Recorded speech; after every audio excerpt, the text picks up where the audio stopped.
2004, this board is authorized to meet electronically. Please note that there's no physical location to observe and listen contemporaneously to the meeting, which was authorized pursuant to the governor's emergency order. However, in accordance with the emergency order, this is to confirm that we are A, providing public access to the meeting by telephone with additional access possibilities by video or other electronic means. We are utilizing the Zoom platform for this electronic meeting.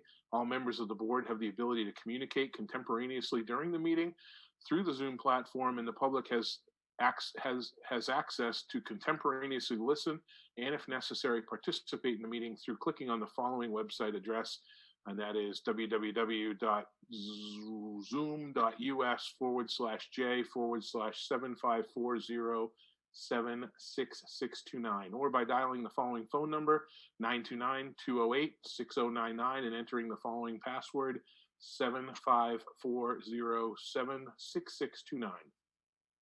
For those calling in who want to provide public testimony, dial *9 to alert the host that you'd like to speak. The host will unmute you during the public hearing portion of the meeting. B, providing public notice of the meeting necessary, providing public notice of the necessary information for accessing the meeting. We previously gave notice to the public of how to access the meeting using the Zoom platform, and instructions are provided on the City of Concord's website at www.concord.nh.gov/273/planning-board. And C, providing a mechanism for the public to alert the public body should the meeting, if there's problems during the meeting with access. If anyone has a problem, please call 603-568-8515 or send an email to planning@concordnh.gov. And D, adjourn the meeting if the public is unable to access the meeting. In the event the public is unable to access the meeting, we will adjourn the meeting and have it rescheduled. Please note that all votes are taken during this meeting shall be done by a roll call vote. When each member states their presence, also please state whether there's anyone in the room with you during this meeting, which is required under the right to know law. With that, let's start the meeting by taking a roll call attendance. Madam Clerk, could you call the roll? Chairman Woodfin? Here, and I am alone in the room. Member Hicks? I am here and alone in the room. Member Regan? Here and alone. Member Fox? Here and alone. Member Rosenberger? Here and alone. Counselor Pierce? Here and alone. Member Santa Cruz? Here and alone. And Member Smithmeyer? Here and alone. Heather? Okay. Excuse me, Rich? Yes. Just wanted to double check. I think you gave the incorrect phone number. The phone number should be 603-225-8515. I did. Sorry, I opened up the wrong version of the document that I had, the original one, way back from a year ago when we first started doing this. With the Thank typo. you. I have a typo, so that is the right phone number. Thank you. You're welcome. Okay, so with that, we'll go to item 3 on our agenda, which is approve the minutes from the January 20th, 2021 Planning Board meeting. Would someone like to make a motion to approve those minutes as submitted? Second. Motion was made by Councilor Pierce and seconded by John Regan. All those in favor by roll call? Chairman Woodfin? Aye. Member Hicks? Aye. Member Regan? Aye. Member Fox? Aye. Member Rosenberger? Aye. Counselor Pierce? Aye. Member Santa Cruz? Aye. Member Smithmeyer? Aye. Okay, moves us on to our agenda overview, and we had a couple items on the agenda that, oops, hold on just a sec, let me move back to the screen. So we got a couple items that have been postponed to the March 17th meeting. Item 8G on your agenda, which is Brixmore, has been postponed to the March 17th meeting, and a rezoning request. Is there a number on that, Heather, or is that in the other section? It is item 9 under other business. Item 9 under other business, rezoning request has been postponed as well. That was noticed. A notice went out. So we kept it on here and let people know that we were postponing it to March because we couldn't have a public hearing on it tonight. So for any of the people who were noticed and tuning in, that's in March. Right. So as well as the 8G Brixmore project on Store Street, that has been postponed as well to the March 17th meeting. So that moves us right along to item 5 on our agenda, which is a determination of completeness. Could we read item 5A into the agenda? Sure. TF Moran on behalf of the ZJBV, well, that's hard to say, Properties LLC requests a comprehensive development plan approval for a two-phase mixed-use project consisting of multifamily structures, attached residential structures, and a commercial use. Also requested is a major site plan approval for construction of phase 1, consisting of 3 residential apartment buildings totaling 236 units with associated parking and site improvements, and a conditional use permit to allow construction of fewer parking spaces than are required at 70 Pembroke Road in the Opportunity Corridor Performance District. Staff is recommending that the application be determined complete, not a development of regional impact, and for the public hearing to be set for the March 17th Planning Board meeting. Okay, so we have a pretty good sized project. This is up in the old Sprague Electric Building on Pembroke Road, 236 units. So the project has been determined complete by staff, not a development of regional impact. Could we have a motion to find the application complete, not a development of regional impact, and set the public hearing for next month? So moved. To make that motion, I got Councilor Pierce making the motion. John, is that okay for a second for you? Sure. Okay. So we have Councilor Pierce making that motion, is seconded by John Regan. All those in favor by roll call? Chairman Woodfin, Aye. Member Hicks, Aye. Member Regan, Aye. Member Fox, Aye. Member Rosenberger, Aye. Councilor Pierce, Aye. Member Santa Cruz, Aye. Member Smith-Meyer. Aye. Okay, and for anyone listening, that is determination of completeness component means that the application is complete. So we will have a public hearing on that next month. Let's move on to item 6 under design review applications by consent. I would like to pull out one item on the consent agenda. If staff could take a look at item 6A, which is a Hodges Development Corporation on behalf of True Confections. I got a question on that.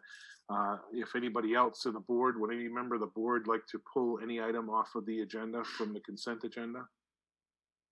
Any member of the audience wish to pull any items off consent agenda for the planning board? While I'm explaining it, if you have a question on any of the applications that are listed in your packet under 6A, B, C, or D, if you could make yourself known to the host, we will address the items in that 6A, 6B, 6C, and 6D by consent, meaning we'll take them all as one, approve them with recommendations made by architectural design review. So if you're opposed to any of those, please make yourself known now. Any member of the board? No member of the board, no member of the audience. So we'll pull off item 6A. So would someone like to make a motion to approve 6B, 6C, and 6D by consent? So moved.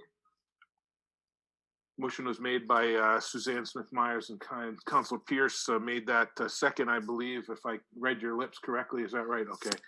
So Councilor Pierce made that second. Could we get a roll call vote? Chairman Woodfin, Aye. Member Hicks, Aye. Member Regan, Aye. Member Fox, Aye. Member Rosenberger, Sorry. Aye. Member Councilor Pierce, You're muted, Earl. Aye. Thank you. Member Santa Cruz, Aye. Member Smith-Meyer. Aye.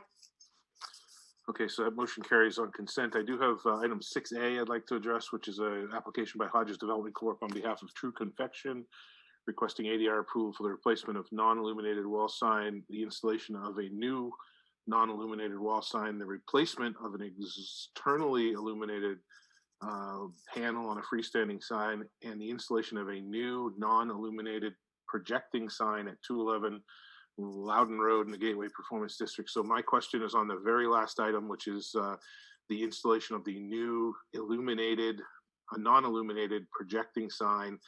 It's in the packet under the application under item 4.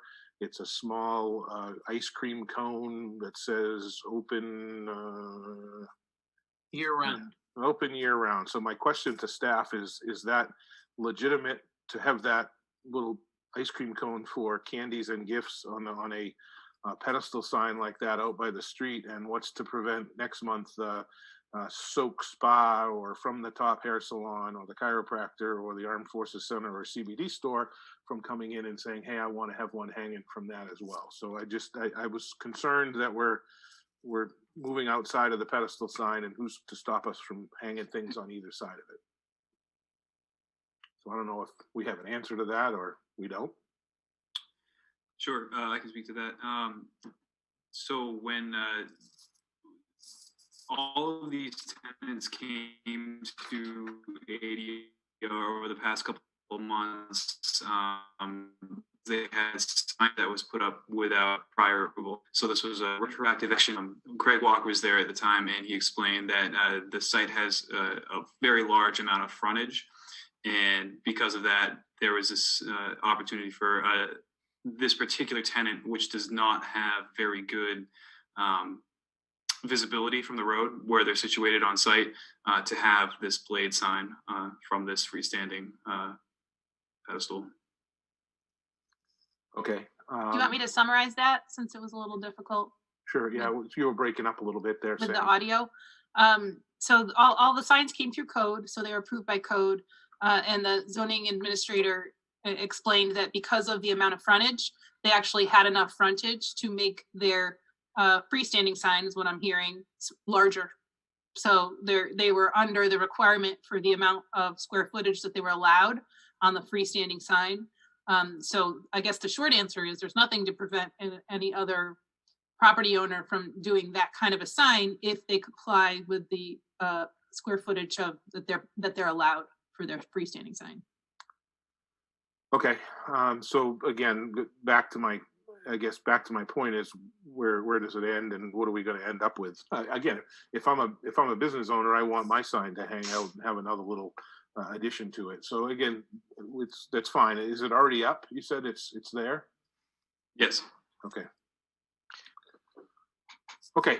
So I guess I'm fine with that then. I mean, I'm not, but I'm fine with go ahead and moving ahead forward on it. So would someone like to make a motion to approve 6A as submitted with, actually there's no architectural design review requests or statements on that. So I'll make a motion to approve it, 6A as submitted. Someone like to second it? Second. A second by Matt Hicks. All those in favor by roll call? Chairman Woodfin, Aye. Member Regan, Aye. Member Hicks, Aye. Member Rosenberger. Yeah. Was that an aye? I'm sorry. It was a yes. Yes. Oh no, we lost her. I think she said aye. Member Fox, Yes. Member Santa Cruz, Aye. Counselor Pierce, Aye. Member Smith-Meyer. Aye. Okay, that moves us into our public hearing section of our agenda. We'll move into design review under 7A. Could we read item 7A into the record, Madam Clerk? New Hampshire Distributors Incorporated requests ADR approval for the construction of a new 345 square foot entry vestibule on the east side of the building at 1 Horseshoe Pond Lane in the Opportunity Corridor Performance District. Okay, we'll get a staff update on this, and if we can, if the applicants could make yourself known to the host, we'll open you up so we'll allow you to speak. Is there a staff update? I see an application. Is there a staff update on this?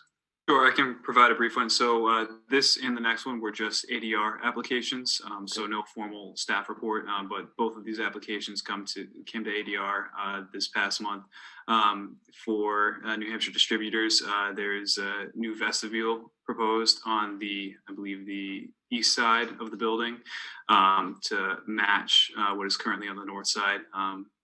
We did clarify ADA accessibility at the ADR meeting, and it is provided, and I believe the applicant can speak to that more thoroughly. Okay, I see Mr. Hickey here. Welcome, Bill. Good evening, everybody. Thanks for hearing us tonight. Before we start, I just want to thank Heather, Beth, and Sam for all their help in helping us get this application complete and before you tonight. So the existing building down on Horseshoe Pond is currently served by a wooden ramp and a wooden stairway on the east side of the building. And there's one door, and the current tenants, or the current tenant and one former tenant, both use that same door. Tenant moved out, and a new tenant needs a secure entrance, i.e. their own door. So the decision was made to add an exterior vestibule to the outside, the east side of the building. The vestibule will contain a lift and a stair set, and we'll go up to the existing door, and then we're going to add a new door to what's now the exterior wall. The exterior of the building will be brick to match. The north side of the building is brick. The east side where we're adding is just CMU, but we're going to match the existing brick on the north side, and we're going to add some other. There's a small eyebrow roof over the north entrance. We're going to match that the best we can. I don't know. Do you guys want to see elevations, or do you have them in front of you? No, we got them in front of us. Okay. So a quick question, Bill, on the existing entrance with the long wooden rickety ass, ramp that's going up the side of the building. I think that's historical. You're gonna get rid of all of that, and the entrance is gonna be in from that main looks like a little step, the little step that's there. So accessibility wise, are you gonna grade it down so you can get in with a wheelchair? Fully accessible, yes. Everything that's on the side of the building that's wood now will be removed as part of the project. Okay. Questions from the board? Heather? I don't have a question. I just have another person with their hand raised. I don't know if it's a member of the audience or Bill. Do you have another person who's part of your team? Tom? I don't want to massacre his Tom last Paint name. Show. Tom, the owner's representative. Okay. Do you, so he has his hand raised, so I'm gonna. Sure. also Yeah, let's hear what promote him Tom has to panelist say. If he'd like to speak. That's all. Not sure if we want to hear from Mr. Pancho, do we? He's He's got to put his video on though, Tommy. You got to put your video. There you go. He's in a dark room. There we See go. your highlight. We can see your highlight, Tom. So, Mr. Pancho, I believe you're from New Hampshire Distributors, correct? yes, sir. All right. Anything you want to add to the project? It looks pretty straightforward. Yeah, pretty straightforward. I think it's obviously, if you saw the before and after, that's what we need to do, and I think it would be great for the tenants. Absolutely. Okay, any questions from the board? Any member of the audience have any questions regarding this application? I don't see any, Heather? No. No, so we'll close the public hearing. We don't have a staff report. Sam, what do you need from us? Just an ADR approval? That's right. So would someone like to make a motion to approve the application as submitted? So moved. We've got Second. Jeff Santa Cruz made that motion, and David Fox seconded it. All those in favor by roll call? Chairman Whitman, Aye. Member Regan. You're on mute, John. Aye. Member Hicks. Aye. Member Rosenberger. Aye. Member Fox. Aye. Member Santa Cruz. Aye. Counselor Pierce. Aye. Member Smithmeyer. Aye. Okay, so that motion carries. You guys are all set. Thank you very much. Thank you very much. Have a good night. Okay, you too. Thank you. Okay, let's move on to item 7B on our agenda. Madam Clerk, could you read that into the roll? 7B is the Granite Group Incorporated requesting an ADR approval for the construction of a new airlock entry to the north side of the building located at 6 Door Street in the Opportunity Corridor Performance District. So this is the same type of project, right? Same group or Correct. no? Different group of people? Different Different group. group. No, so if you could make yourself known to the host, the applicant, if you could make yourself known to the host, we'll open you up to allow you to speak. Anything from a staff update on this? It looks pretty straightforward as well, Sam or Beth? Yeah, pretty straightforward. I'll let the applicant speak to it. Okay. And good evening, everybody. So I'm Nick Colarusso of Cedar Mill Group. We are contracted by the Granite Group to do an intensive interior remodel to their showroom. And as part of that remodel, there was an existing airlock that was on the interior of the building that we decided to take some of that space and convert that into showroom space, which left the Granite Group with just the overhang that you see in some of the pictures that exist now And their fear was that every time you open that door, it was just going to bring cold air in. So what I did is I designed an airlock that I wanted to mimic the existing enclosure, the existing canopy as closely as possible, but enclose that and encase that in glass and still maintain the egress that's there. Okay, again, it looks pretty straightforward. Any member of the board have any questions or concerns regarding this? Any member of the audience wish to speak to this application with concerns? So if not, we will take a motion to approve this as submitted with approve this application for architectural design review as submitted. So moved. Motion made by Councilor Pierce and seconded by Suzanne Smith-Meyer. All those in favor by roll call? Chairman Woodfin, Aye. Member Regan, Aye. Member Hicks, Aye. Member Rosenberger, Aye. Member Fox, Aye. Member Santa Cruz, Aye. Sorry about that. no worries. Councilor Pierce, Aye. and Member Smith-Meyer. Aye. Okay, that motion carries. You are all set, Nick. Thank you very much. Awesome. Thanks so much. Have a good night. You too. You too. Good luck. Okay, Thank you. we are moving on in our agenda here to section 8, which is our site plan subdivision conditional use permit applications. And again, just as a reminder, if you're waiting for 8G, which is Novus Group on behalf of Brixmore Capital, that has been moved to the March meeting. So with that, we'll move into the next section, item 8A. Madam Clerk, if you could read that into the record. Richard Bartlett and Associates LLC on behalf of the Concord School District requests minor subdivision approval for a 2-lot subdivision and conditional use permit approval for off-site parking at 111.5 Warren Street in the institutional district. Staff does recommend the application be determined complete and the public hearing opened. I believe Sam may have an update. Okay, well, before we have a DNR. I do. Determination of completeness component as well. Yeah, we do have a determination of completeness. I would just ask if there's anyone in the attendees who would like to speak on behalf of the application, because we didn't know who was. I see that there's someone from the Concord School District. I don't know if you. Oh, yeah. Okay, so I'm going to promote you to panelist while we do the determination of completeness. Okay, so there is a determination of completeness component. It is not a development of regional impact. Would someone like to make a motion to find the application complete and open the public hearing? So moved. Second. A second. Motion's made by Matt Hicks and seconded. I've got Suzanne, I believe, seconding it. All those in favor by roll call? Chairman Woodfin, Aye. Member Regan, Aye. Member Hicks, Aye. Member Rosenberger, Aye. Member Fox, Aye. Member Santa Cruz, Aye. Councilor Pierce, Aye. Member Smith-Meyer. Aye.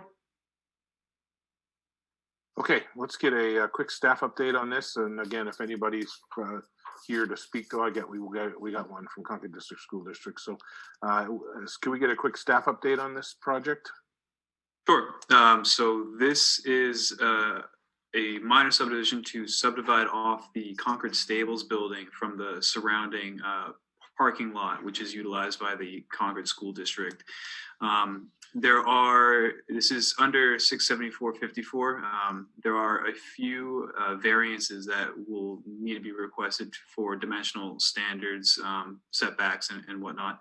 And we will be going to the zoning board next month. So this is we're putting the cart before the horse a little bit here.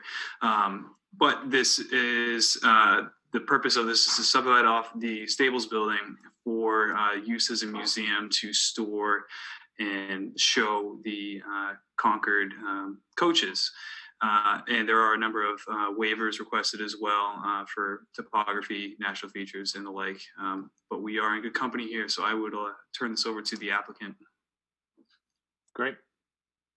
If you could state your name for the record. Whoops, you're on mute. You're on mute. Jack Dunn, Concord School District. Okay, Jack, I'm the business welcome. administrator for the school district. Welcome to the table. If you could give us a quick little overview of the project, and we'll take it from there. Sure. We were approached by the Abbott Downing Coach Company about parceling out the Concord stable that sits on a few acres that is right now the Concord High School parking lot. I'm not sure how many people realize that there is a stable building that the city used to own that sits on that lot, and it has been vacant for many years, and it is boarded up. And they approached us about being able to store their coaches in there. We have been working with the city manager's office as well as our school board on trying to transition that property and for us to coexist within that lot to be able to bring those coaches basically back home to Concord where they were originally created. And we do feel as a district that this is a worthwhile project to put an old building built, I believe, in 1905 back into active reuse. And we believe between the city government and the school government, we can work together to coexist on that same lot and make this come to fruition. Great. It does. It looks like a great opportunity to get those coaches undercover and all in one location. So kudos for you guys for working it out. Do we have any questions for this application from the board? I have a couple. Yep. If I could. One thing is I know it's currently used as the Concord High School parking lot. I don't see any reference to any signage or any other way that this parking spaces are going to be designated just for the museum. Might you be able to just maybe explain how that's going to happen? So it's one of the things we had talked about based on our workings with the Abbott Downing Coach Company and the city. They feel that that would be something that would be active on the weekends, which, as you know, the school is not as active on the weekends or most weekends as it is during the week. And that was our primary concern as we started going down this path. Our big hours are from 7 in the morning to about 4 in the afternoon. So as far as signage and usage of those lots, that's something we're going to work out in a memorandum of agreement. Okay. Does that make sense? Yeah, no, that makes perfect sense. The other thing is I saw a reference, and it might have been the report, to a handicap space, but I don't see anything on the plan indicating where that might be. I just want to make sure that that is still part of the plan and a walkway or whatever, so that the museum can be accessed by all is in the works or in that agreement. Yeah, that was my understanding. And what I correct me if I'm wrong, I think there's about 7 to 13 spots, with 2 of them being earmarked as handicapped. And we're going to try to work on an agreement where we use those during the day. If the Abbott Downing Coach Company absolutely needed to use them, we can absolutely make accommodations. But it is our understanding in the preliminary stuff that we saw, there were at least 2 handicap spots. I believe our director of facilities may be online too, Matt Cashman, and he may be able to speak a little bit more to it. But I'm not sure if you see him on there. Yeah, he's listed there. So if you can raise your hand, Matt, there we go. If you could promote him.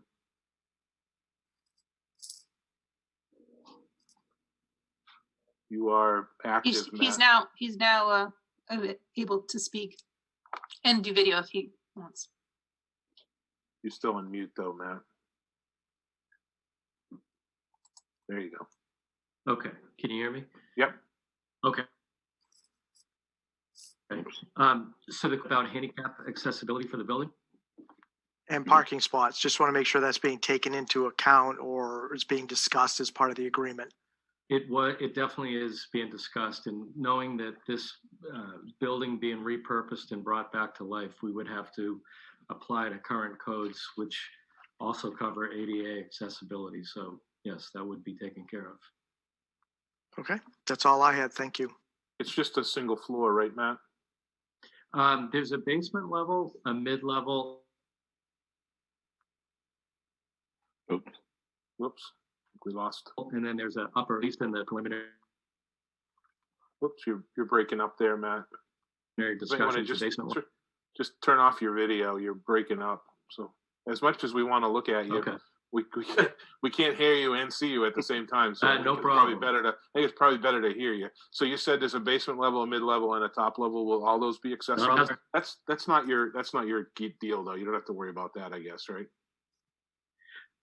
Just in all the building construction projects that I've done, you do have to comply with ADA code, and it does change from time to time. But bringing this building back online, the building would be built. And the school district's going to maintain ownership of the building For accessibility.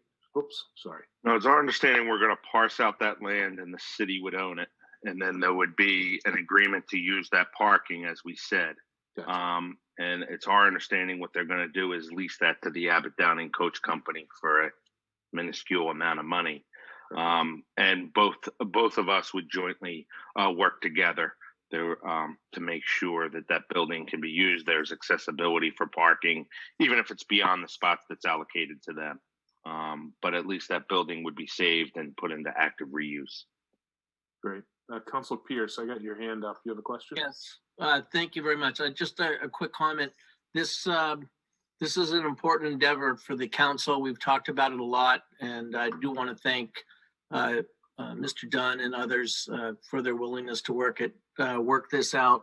If you remember years ago, the late Van McLeod had his eyes on this building for a video studio and making movies and the like. So it's a grand building sitting out there, and this would be a great use for it. So thank you very much to the school district. I know you folks have a lot going on, so thanks for taking the time to work with us. Appreciate it. Recognize that Thomas Bell joined the group as well. I don't know, Tom, if you'd like to chime in or not, or just saying hi, that's fine too. Thank you, Mr. Chairman. I'd just like to confirm what Matt and Jack both referenced, and this does have unanimous city council support. The school district has been fantastic to work with on this, and the reason we're moving this as quick as we can, we do want to get in line for various grant programs to make this happen. There's a lot of lead and asbestos to take care of, and we want to get this building back in online before we have any physical problems with it beyond what we already have. So we've done a lot of work with the Abbott Downing Historical Society, and would like to get moving. Great, perfect. Okay, any other member of the board have any questions or concerns? Any member of the audience wish to address this application? See anybody, Heather? Nope. I don't see anybody. Okay, so we've got a bunch of stuff before us. If someone, we'll close the public hearing first and foremost. So we'll close the public hearing and we will move on to, do we need to do anything with the conditional use permit piece of it, or can I go right to 3.1 on the waivers? We will need to vote on the conditional use permit. Okay, so in your packet under 2.0, the applicant has requested a conditional use permit per Article 28-711, alternative parking arrangements. A, offsite parking of the zoning ordinance. The proposed lot housing a museum would require 15 parking spaces. As proposed, the lot would compromise 9 spaces and make up the remaining 6 spaces, plus an additional space to be converted into the required access way for an accessible space via parking easement to the benefit of the museum. Sorry, that's worded a little wordy. The applicant owns both lots, and the CUP would not result in a nonconformity for the parent lot, and the proposed offsite parking spaces will be within 20 feet of the stables building. For this reason, and the fact that the applicant has provided a complete CUP narrative, staff supports this CUP. So I don't know that I needed to read all that into the record, Sam. I was up on item 2.0, which in hindsight, I think I'm probably out of sort here. I think I should be down in 5.1 to grant the conditional use permit per Article 28-711. Would someone like to make a motion to grant that CUP as outlined? So moved. Second. Made by Suzanne and seconded by John Regan. All those in favor by roll call? Chairman Woodman? Aye. Member Regan? Aye. Member Hicks? Aye. Member Rosenberger? Aye. Member Fox, Aye. Member Santa Cruz, Aye. Counselor Pierce, Aye. Member Smithmeyer. Aye. Okay, then item 5.2 in our packet is to grant the following waivers for the subdivision regulations, given the site is already developed and there are no proposed changes to the site utilizing the criteria from RSA 674-36. Specific circumstances relative to the subdivision or conditions of the land in such subdivision indicate that the waiver will properly carry out the spirit and the intent of the regulations.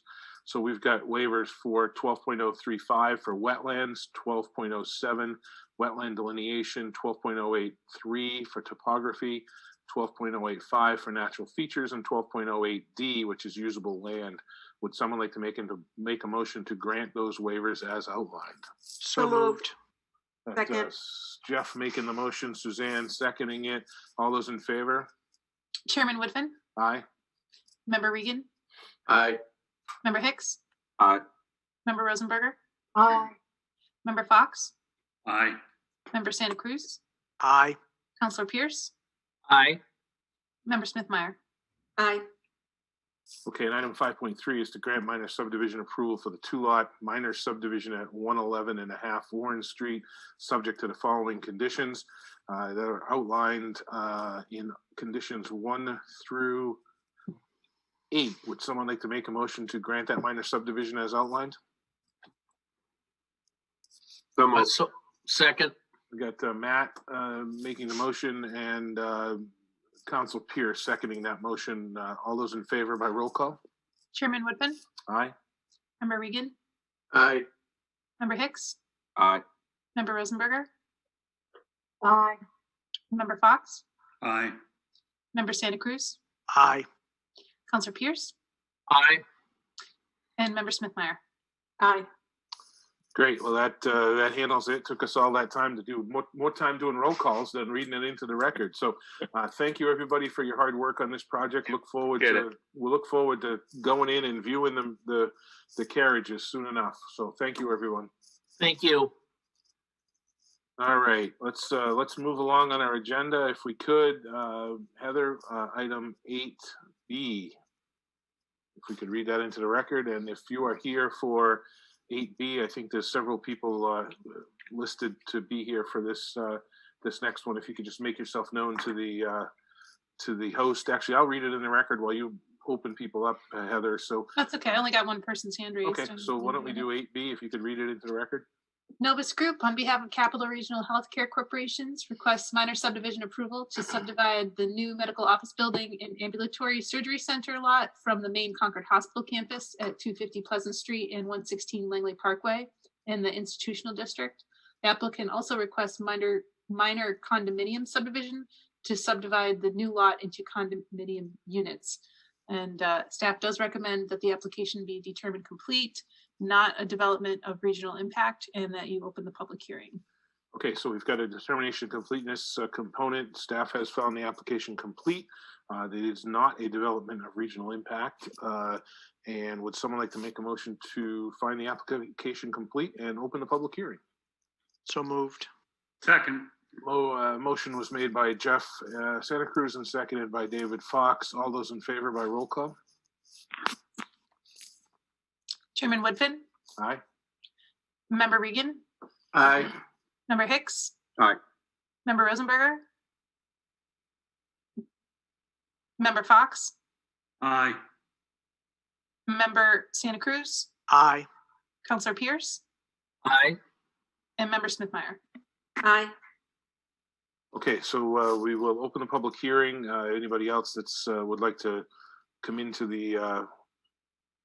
as an applicant, please make yourself known to the host. If we could get a staff update on this. Yeah, I mean, this is pretty relatively simple subdivision. This is the new ambulatory building that was just almost completed construction, where the new pedestrian bridge connects to, and there'll be Concord Orthopedics will be occupying one floor, and they're requiring that it be condoed off. So they received several variances for this because Langley Parkway is still a private drive, not a city street. So they received frontage variances and setbacks variances, since you'll note the property lines go pretty much right through the building. So they received those variances at the February meeting, and there's just some technical review comments, but otherwise staff had no other comments or concerns with the application. Okay, so we've got several people joining us. Mr. Sloan, welcome to the table. Thank you. Good evening, Mr. Chairman and committee members. Thank you for your time tonight.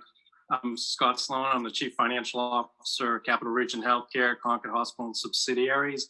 And I do have some colleagues with me tonight from our facilities department, engineering and legal firms, in case there are technical questions. I'd like to really make a few comments and then open it up for questions for folks, if that's okay. Yeah, please do. Great, thank you. So as stated, we're here to request a minor subdivision approval on our campus to accommodate condominium units. In this medical office building, we opened it last summer. We just completed the Sky Bridge. And this project was originally approved by this board January 17, 2018. We've come a long way since then. As we began planning the construction for the new MOB in 2016 to address growing needs of our practices, as part of the building plan design, we did build it to accommodate a surgical suite in the lowest level of the building, while having the other floors line up with the existing memorial building. And at the time we were planning this MOB, Concord Orthopedics was evaluating building a 20,000 square foot building on their existing site. However, they soon determined that their existing site was not feasible to build a 20,000 square foot building. So they began to look for a site near campus for a give or take 20,000 square foot building. And after a failed search to find a suitable location, you may remember they purchased a residential property at 297 Pleasant Street and began plans for an ambulatory surgery center at that location. We remember it well, Scott. I bet you do. And after they did that and tried to redistrict part of that street, it was met with a little bit of outcry from the community, quite a bit of outcry. And during the times, city officials actually approached us and asked us if we could sell them a plot of land on our campus. And unfortunately, a lot of our campus is undeveloped, but it is either wetlands or it's conservation land, so it's not developable. But even with that, we did reach out. We began working with COPA to try to work with them to move them into the lowest level of the condominium. Again, it was outfitted for a surgery center. And we did reach agreement to do that in exchange for selling them an interest in a condominium unit. So ultimately, we needed approval to subdivide the campus to be able to have condominiums to achieve this goal, which brought us to the zoning board earlier this month and brings us here tonight to really complete that portion of the project to be able to create condominiums and execute that sale.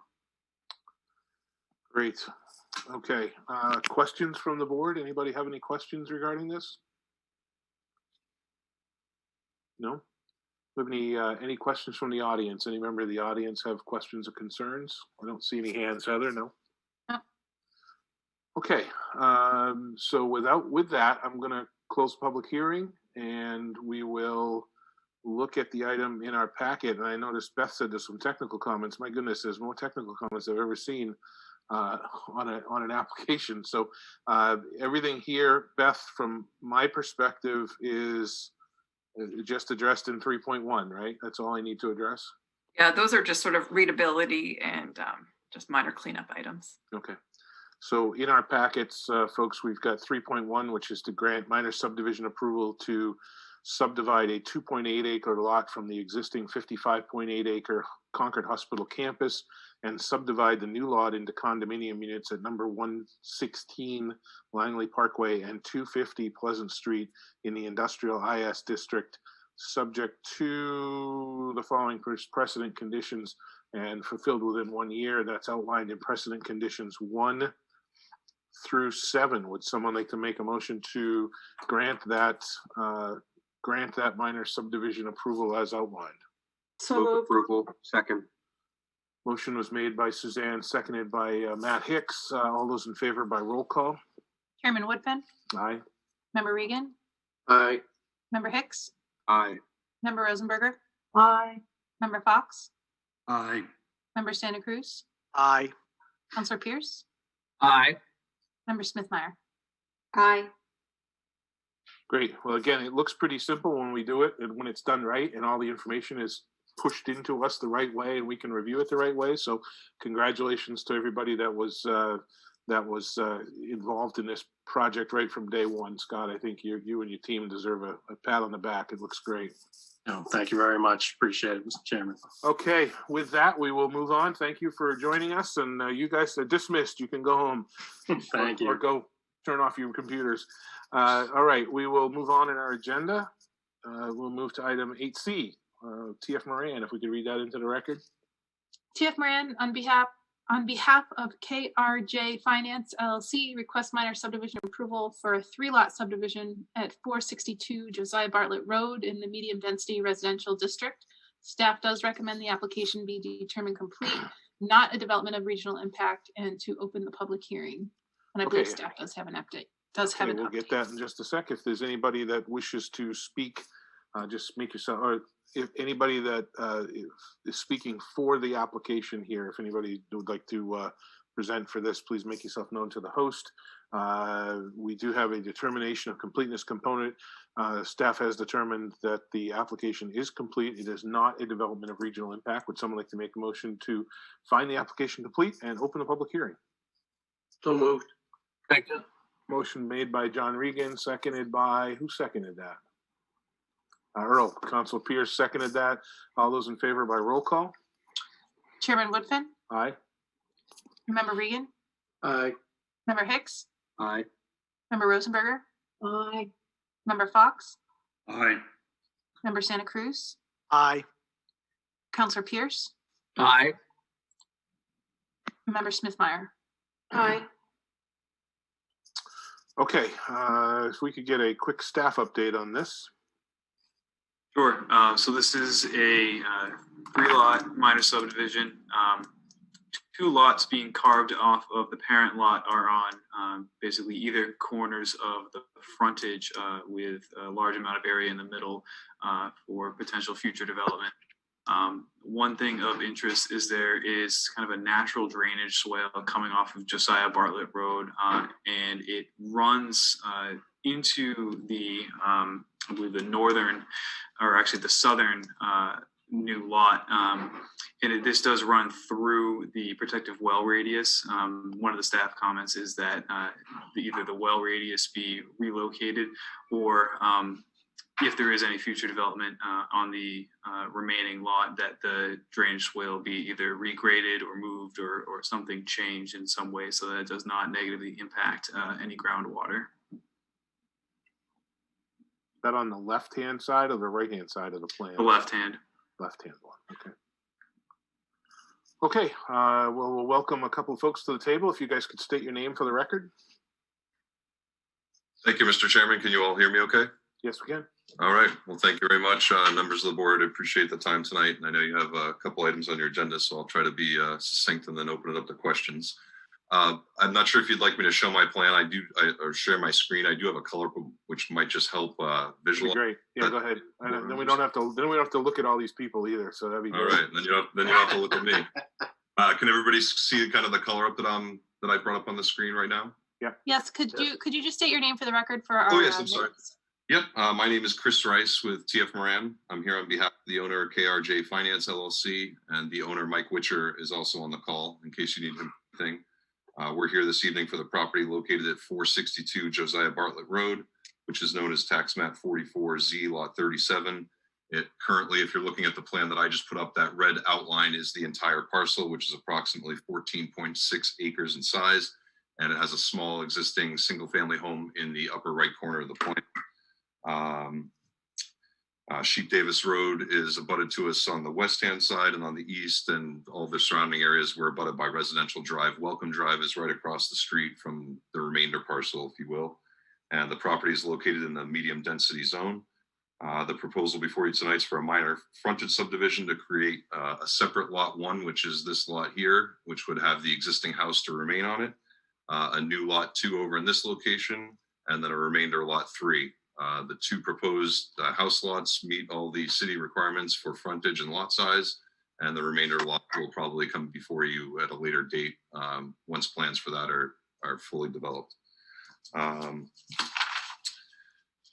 Just to point out, we did get the staff comments and the engineering comments. They're all pretty minor. We've actually already addressed a couple, but they weren't done in time to update this color up. But we have shifted the well radius completely to within the lot. It doesn't come into conflict with that swale that was mentioned. That is basically located right here, and it's just there's a culvert that goes under Josiah Bartlett Road that outlets onto the property, and then the flow goes in a southerly direction to the existing wetland area. Both lots will have private wells and septics, and the project will require state subdivision approval, which we'll submit after we get through the planning board approval process. Again, we've received the staff memo and the engineering comments. They're all pretty minor, and we should be able to, we'll work with staff and engineering to address all of them. The only comment that I wanted to bring to your attention was there's a requirement that we are going to request a waiver tonight from the planning board for one item, and that is from section 26.02 of the subdivision regulations. That requires that all utilities be underground, which we will adhere to for the new lot. We're just requesting the waiver to allow the existing overhead electrical service that currently services the existing home to remain. Any new utilities for any new lots will all be underground. Okay, is that Sam, or I don't know if this is Sam or Beth's project? Is that in our packet, that waiver? No, it was not. This came up later in the discussions over this project. At the time, it was my understanding that for existing service, a waiver was not required, as it can remain, but any new lots would be subject to that regulation. Okay, so Heather or Beth or anybody else that wants to chime in, I seem to recall having this come up in the past, and we hold the line and say that if you're subdividing it, you've got to bury it. I can't remember, honestly. I know there was one here on like Noyes Street or one of those streets where we made them bury it, but I don't remember the reasons around it. Well, we've done different things. Staff almost always supports burying the line on Noyes Street. The board supported allowing it to stay overhead. We've done it both ways. Okay. So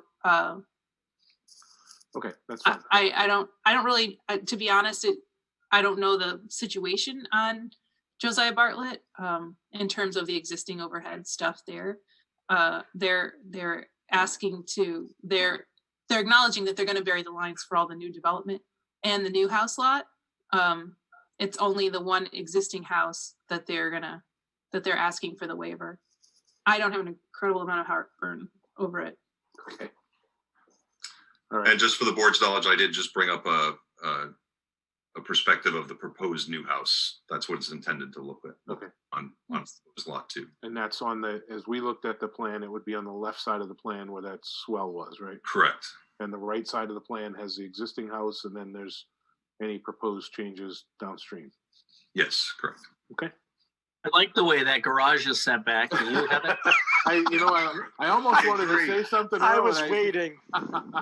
Nice garage level. Good level of windows on the front. So, and you can thank staff for that. They kind of gave you the heads up that that's what was. I gave him a little hint. Good. Okay. Thank you for sharing that screen. You can hop back off on that. And let's take a look. So, Sam, if this is your project, Sam, so I'm going to need you to, yes. When I come to you, I'm going to need you to give me some language here on the waiver. So let's continue with the public hearing. Do we have any questions from the board regarding this application? Member of the board? No? Any member of the audience have any questions, Heather? No. Okay. So let's close the public hearing, and we will look at the comments or the recommendation piece in your packet, which is 3.1. Do you want to handle the waiver request as a separate waiver, Sam? Actually, I do want to do that. So we'll make it whatever 3.01, which is to do the waiver for the burying of overhead lines. So that the applicants requested a waiver for that. I don't know if you can give me some language, Sam, on how we want that to read on the record. It might be helpful just to maybe look at one of the other reports, which has the citations for the RSAs in it. Yep, that is what I'm doing. Oh, good. So let's have you keep looking at that, and I'm going to do the minor subdivision. That doesn't step us out of line, Heather. Is that okay to do the subdivision and vote on that, and then come back to the waiver? Or should we wait on the waiver? I think so. Yeah, I don't know that there's nothing in there that prohibited. So let's do it. That never occurred to me before. Yeah, I just What want to if the waiver fails? I don't see. I think you can do that. Yeah, if the waiver fails, the waiver fails, and they'll bury them if it doesn't affect 3.1. We'll just put it the right way in the minutes. How's that? All right. So let's address 3.1 first, since we're here and ready to roll, which is to grant the minor subdivision approval for the 3-lot. Did we have no public testimony, right? We didn't have any public testimony. Nobody has raised their hand. Okay. No. So we had 3.1, which is to grant the minor subdivision approval for the 3-lot subdivision at 462 Josiah Bartlett Drive, subject to the following conditions to be fulfilled within 1 year. That's outlined in conditions 1, 2, 3, 4. Sorry, 5, 6, 7, 8, and 9. So 1 through 9. Would someone like to make a motion to grant that minor subdivision approval as outlined? So moved. Second. Motion was made by Suzanne, seconded by Councilor Pierce. All those in favor by roll call? Chairman Woodafin, Aye. Member Regan, Aye. Member Hicks, Aye. Member Rosenberger, Aye. Member Fox, Aye. Councilor Pierce, Aye. Member Santa Cruz, Aye. Member Smithmeyer. Aye. Okay, and we have a waiver in front of us. Sam, you ready to roll? I am scrambling to find the section number. So But I while have it we're if it helps, Sam. That would be Yes. very helpful. Yes, it is section 26.02 of the subdivision regulations. And that Perfect. says And I 26 pulled that out of the memo, so I hope that, or out of the engineering comments, so I'm guessing that they're correct. so we'll blame Gary. Perfect. Thank you. That'll do. Matt, did I see your hand go up? Yeah, I just want to make a comment to your question. We have before, my recollection, we have made this accommodation before for an existing dwelling and just made the requirement for the new dwelling. So I'm perfectly comfortable with that being consistent. And you know, I thought that was the case, and I do remember the case on Noyes Street being a little bit odd, but I think it has happened, other than that, I think it's happened a few times where there's an existing building, been there 100 years, it's been serviced with overhead lines, and then somebody wants to subdivide and put in, you know, 1 or 2 more spots. But I just wanted to double check my memory. So Yes. okay, Sam, hit us with a waiver request. So you can grant the following waiver to the subdivision regulations utilizing the criteria from RSA 674-36, specific circumstances relative to the subdivision or conditions of the land in such subdivision indicate that the waiver will properly carry out the spirit and intent of the regulations. Section number. Thank you, Chris. Okay, so would someone, I think that's the it basically outlines the waiver request, which is to not bury the lines. Am I right? For the existing house. For the existing house. Would someone like to make a motion to grant that waiver as so eloquently outlined by our assistant city planner? Right? Am I get the right title there, assistant city planner? No, I'm sorry. That's Beth. Sam. Sorry, Sam. I That's all apologize. right. You gave me a promotion. I was going to say, you've given her my job. I'm sorry, Beth. I got a motion by somebody. Who made that motion? I did. I did. Okay. Suzanne, I did. I'll second it then. Suzanne made the motion and John Regan seconded it. All in favor by roll call? Chairman Woodfin, Aye. Member Regan, Aye. Member Hicks, Aye. Member Rosenberger, Member Fox, Aye. Councilor Pierce, Aye. Member Santa Cruz, Aye. and Member Smithmeyer. Aye. All right, that motion carries. You guys, thank you very much. We'll deal with the HR fallout here with with my gaffe on the other side. But thank you, everybody, for participating in that. Good luck with that project. And that moves us on to the next item on our agenda, which is, I believe, item 8D. Yes, thank you. Take care, Chris. Thank you. Before we jump into that, I'm noticing that we have True Confections still on our list of attendees, and I don't know if they were here earlier or if they know that their application was already approved. You did take the application off of consent, and you had a public hearing for it, but I don't think you asked any member of the public if they wanted to speak, and I didn't see them on here before, so I don't know. I was looking, I didn't see any hands. No, they didn't raise their hand, but I just I thought we might announce that application was approved. Okay, so they don't have to stay. Look, they want to. If they want to stay, Yeah, they can stay if they want to. I just didn't enjoy know. this good TV. They're welcome. I know. To, but This is an exciting one here. Absolutely. All right, Okay. so let's move on to the next item on our agenda, 8D.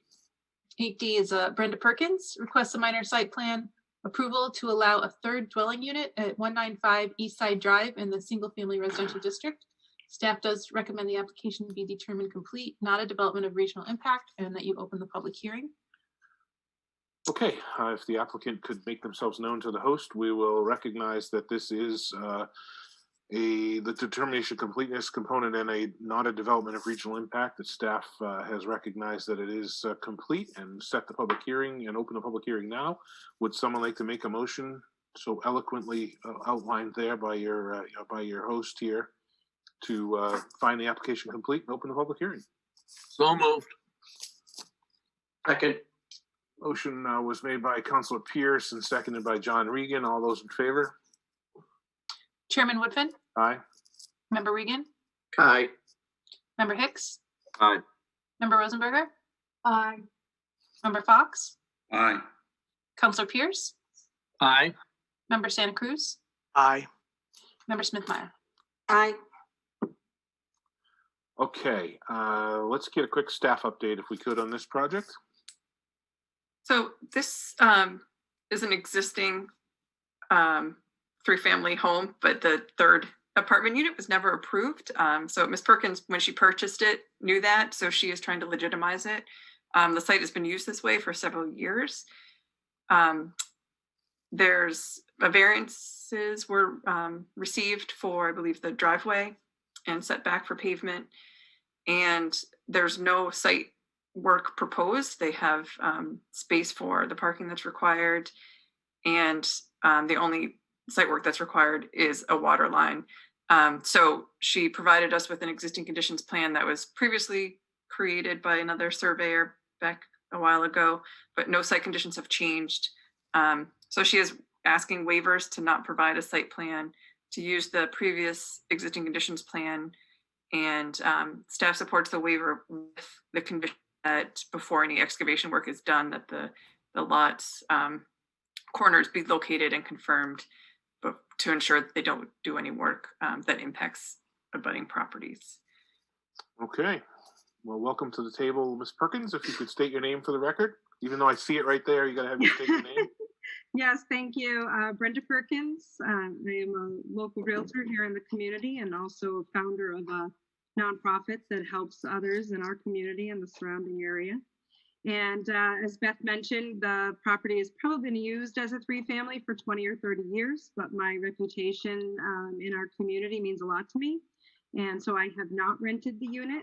I have been working with just about every department. So thank you, Beth. Thank you, Gary. Thank you to Paul, the fire department, and Jim Major. I've tried to work with everyone to make sure that I'm doing this the right way, the proper way. And I do believe with the waivers and the permits and the notes that came back from Gary, having discussed those with him, that I can meet all the requirements of the conditional, of the conditions of, excuse me, that I can meet all the required conditions for the approval. I'm just want to make it right. I've upgraded, I've improved the exterior with a new roof, fresh paint, new trim. I've cut down trees that were threatening power lines and neighbors' houses. And I love my home. I live on the first floor. I've just updated the entire second floor with my previous tenant moving out. As you know, this was already a legal 2-family, by the way. So it's the third unit that I'm looking to make correct, make it right with the city. Okay, any questions from the board for this application? Just have one. I guess I'm on an ADA kick tonight. I noticed that you mentioned in your supplemental that you were having one accessible space, but on your sketch, I didn't see any indication that it would be so marked so that residents or guests would know that that's what that space was reserved for. I can if somebody wants me to mark it. However, I've been trying not to have the outside appearance look any different than it already appears to the neighborhood and has since the building was built, just so that it stays, looking like everything else in the neighborhood. But I do have the additional 5 feet that was required. I just wasn't told that it needed to be marked as such. So I'll, if that needs to be a requirement, I'm happy to meet that requirement too. I'll kind of leave it up to staff to talk through that decision and work with you on it. Okay. Okay, any other questions from the board? Any member of the audience have any questions?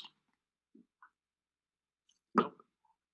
We're losing people left and right from our start here as we move down the agenda.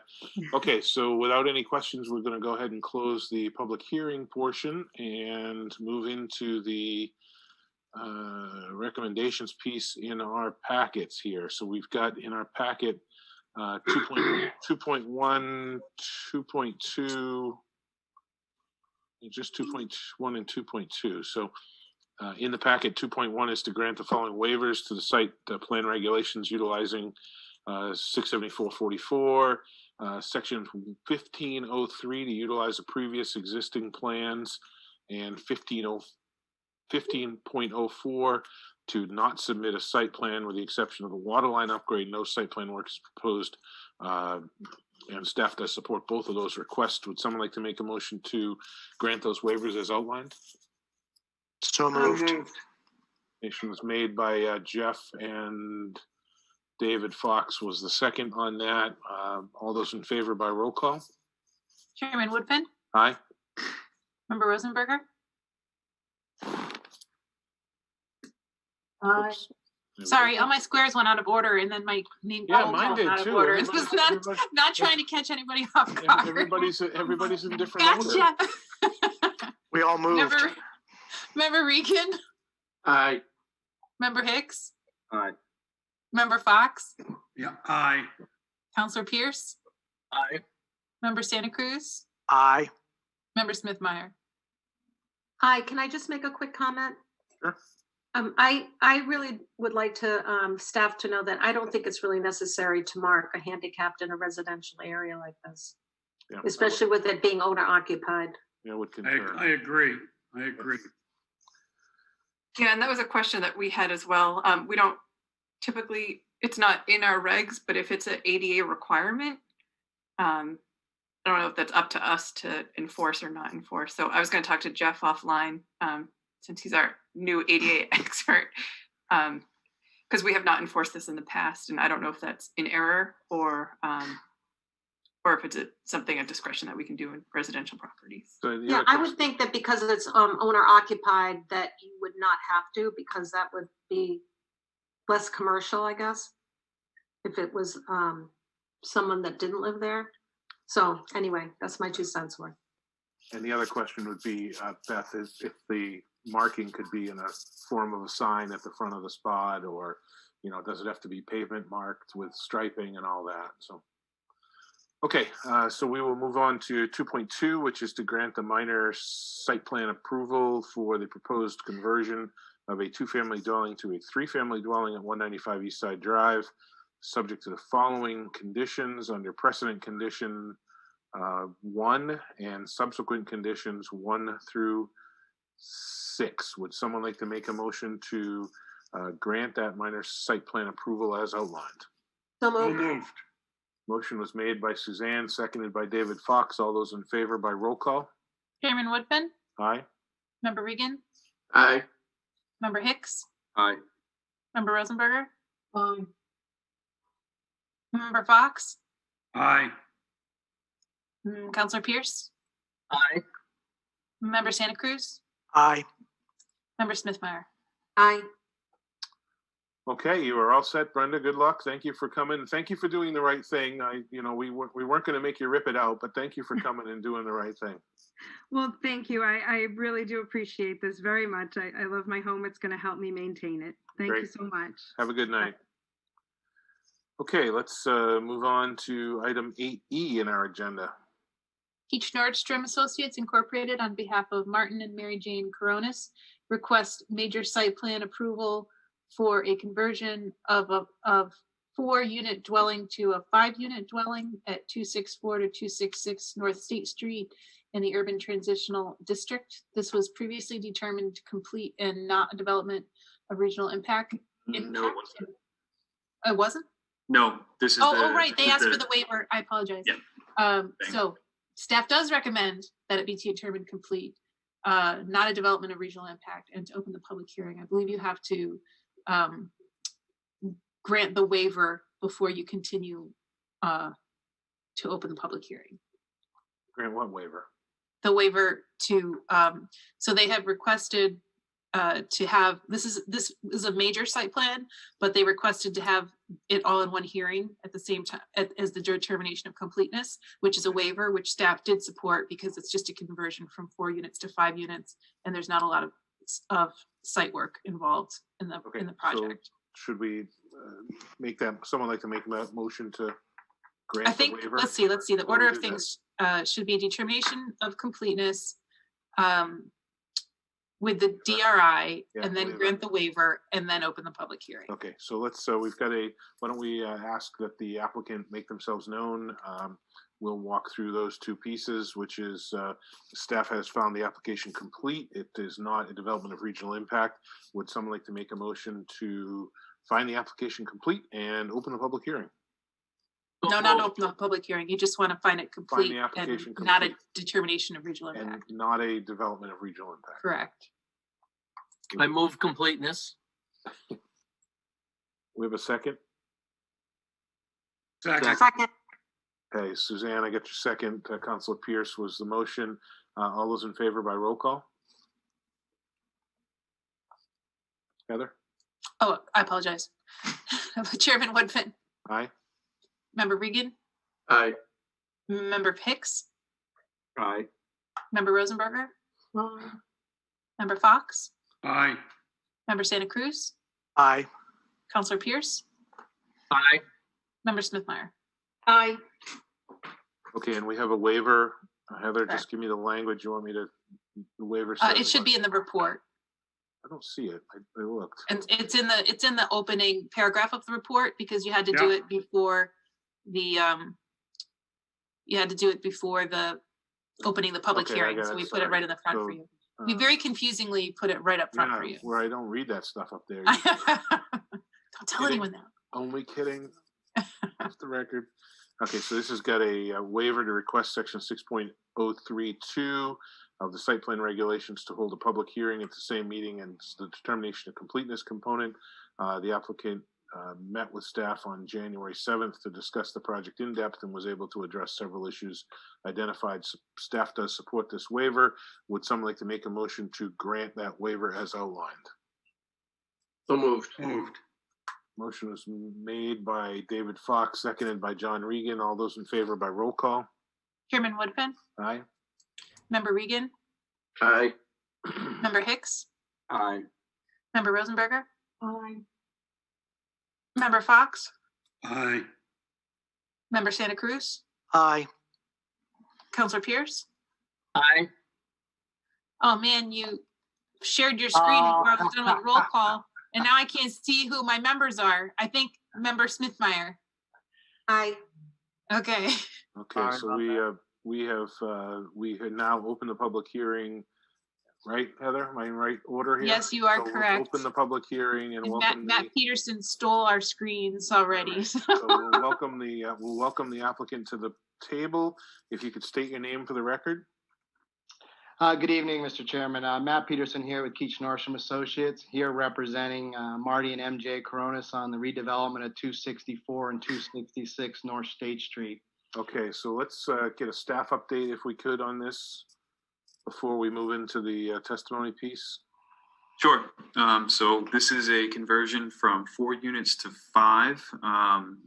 There's a fair bit of site work going on in the back to provide the adequate parking, and then there is some regrading and some drainage infiltration associated with the lot coverage.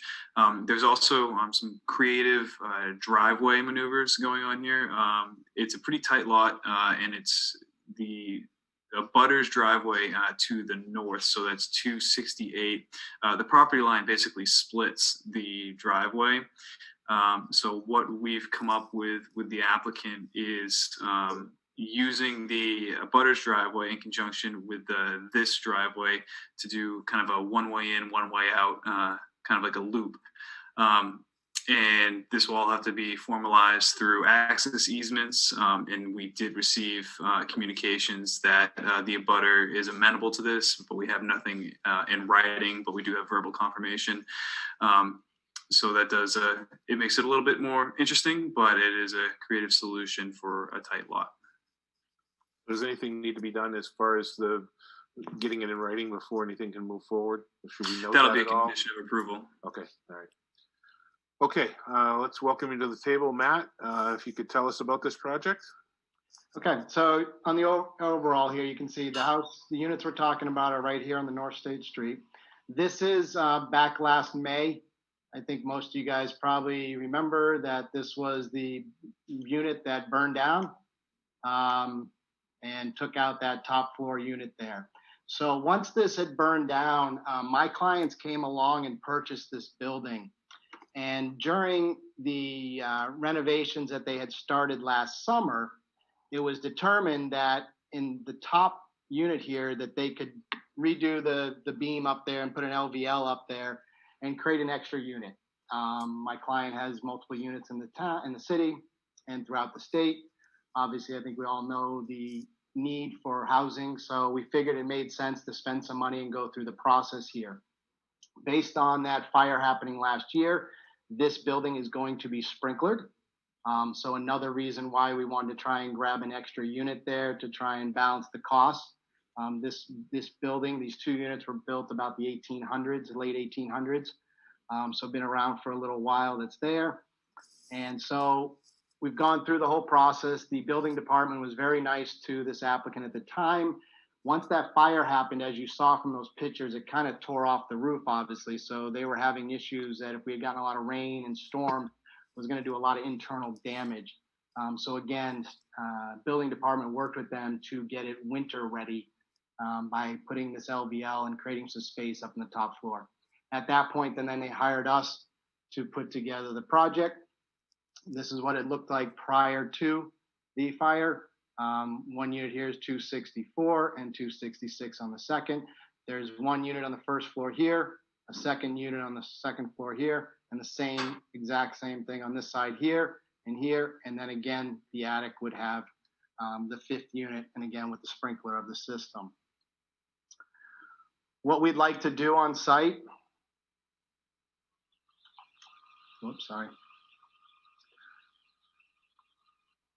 is create that 5th unit by meeting the major site plan requirements. What that entailed is the existing conditions plan. As was discussed beforehand, we have a road driveway coming in on this side here. There is already an existing 4-foot wide easement that was for the access for us there. Then there's some pavement that just kind of makes its way around the back here and then comes back out the other access point here. We'd like to take that, and this line that you see faintly under here, and it says EOP right here, that's the existing edge of pavement that was out there. So we're looking to square it off in the back here, get our 8 parking spaces back in this location, a handicap space over in here to meet the requirements. We have another 2 spaces in the middle here. At one time, we had these as our handicap space, but they didn't meet the ADA requirements completely. So that's why we just left this gore area in the middle here and moved the handicap to this location here where we do meet all the requirements now. As Sam has stated, we propose to increase this driveway to 14 feet, have a one-way circulation in here to our butter's house, and a one-way circulation coming back out. Again, we would increase this to 14 feet. Currently, they're about 11 feet or so, plus or minus. As part of the ADR review there, they went through some of the landscaping. They asked us to add a couple trees to the back. That is in staff's memo. There's not a plan that's been resubmitted to the staff yet. We submitted plans on January 28th. We've been working through with engineering since then.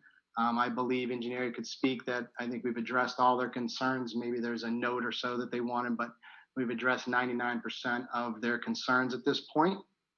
Out here, because of the fire, there was a concern that when the fire department tried to put out the fire, that maybe the sewer system, the pipe that was put in, again, that was back, I think it said 1905, something like that. It's been in there a while. It's a 5-inch clay. So we hired Felix Septic go out there to video that sewer line, and they recommended that it met the requirements to be lined. So that is something that is happening I think it's next week is that scheduled for that as we move it forward here. We are also abandoning the existing water service, and we are bringing in a new water service. As I said, we are going to be sprinkling this building. So to do that, we needed the extra fire suppression that's there. This site, as you can see from the overview, we're not too far off of the river that's here. We proposed a drainage system in the back. Some of the original, when I submitted this back for the January hearing, I had asked for some waivers because I thought this was a minor subdivision, but because that 5th unit makes it a major subdivision, we've actually gone through the application and removed almost all of those waivers from beforehand. And what that means is that the requirements for the drainage meant that I had to look at meeting this to AOT requirements, meaning I needed to get some test pits out there. So we dug some holes between when we'd gotten the comments and now. We've added a sediment forebay, which we also have where the snow storage, and then we have an infiltration basin. So for a pretty small site, it's got substantial drainage cleaning up from, basically 100 years ago when they didn't really think about drainage when they were putting it in the back there. That back area is not a bluff. It's at 19%. It's not at the requirement that classifies as a bluff in this area. The other kind of minor thing. How about runoff on those driveways on either side of the property line? Where does that go? Yep. So if you can zoom in here, you'll see that I got 1.5% draining this way here. I've got a 1% draining this way here to bring the water to this point in here. As far as draining off the property, I mean, that's, these slope here, but that's just grass. There's no runoff, that was beforehand, it's grass now. Our numbers on runoff were substantially minor. We're looking at flows of about 0.25 CFS. Our detention basin is infiltrating about 0.06 CFS. This is a pretty tiny site. We're talking just about 0.456 acres in size. So a pretty small site plan. How about the runoff next to the building up near, closer to the street? So you're widening those driveways, you're widening both of those driveways on the left and the right? We're widening by about 1.5 feet, correct. Okay. And that's been incorporated into our stormwater that we put there, and just, it's incremental. The numbers they don't change from that's there. Okay. Because of what we have out front there.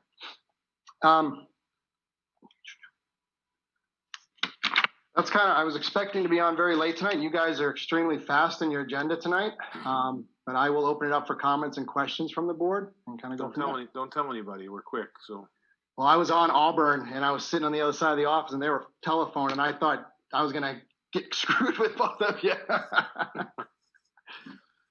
Okay, let's have you stop sharing your screen so I can see everybody again. And We will see if there's any questions from the board. Any member of the board have questions regarding this application? You, Mr. Chairman?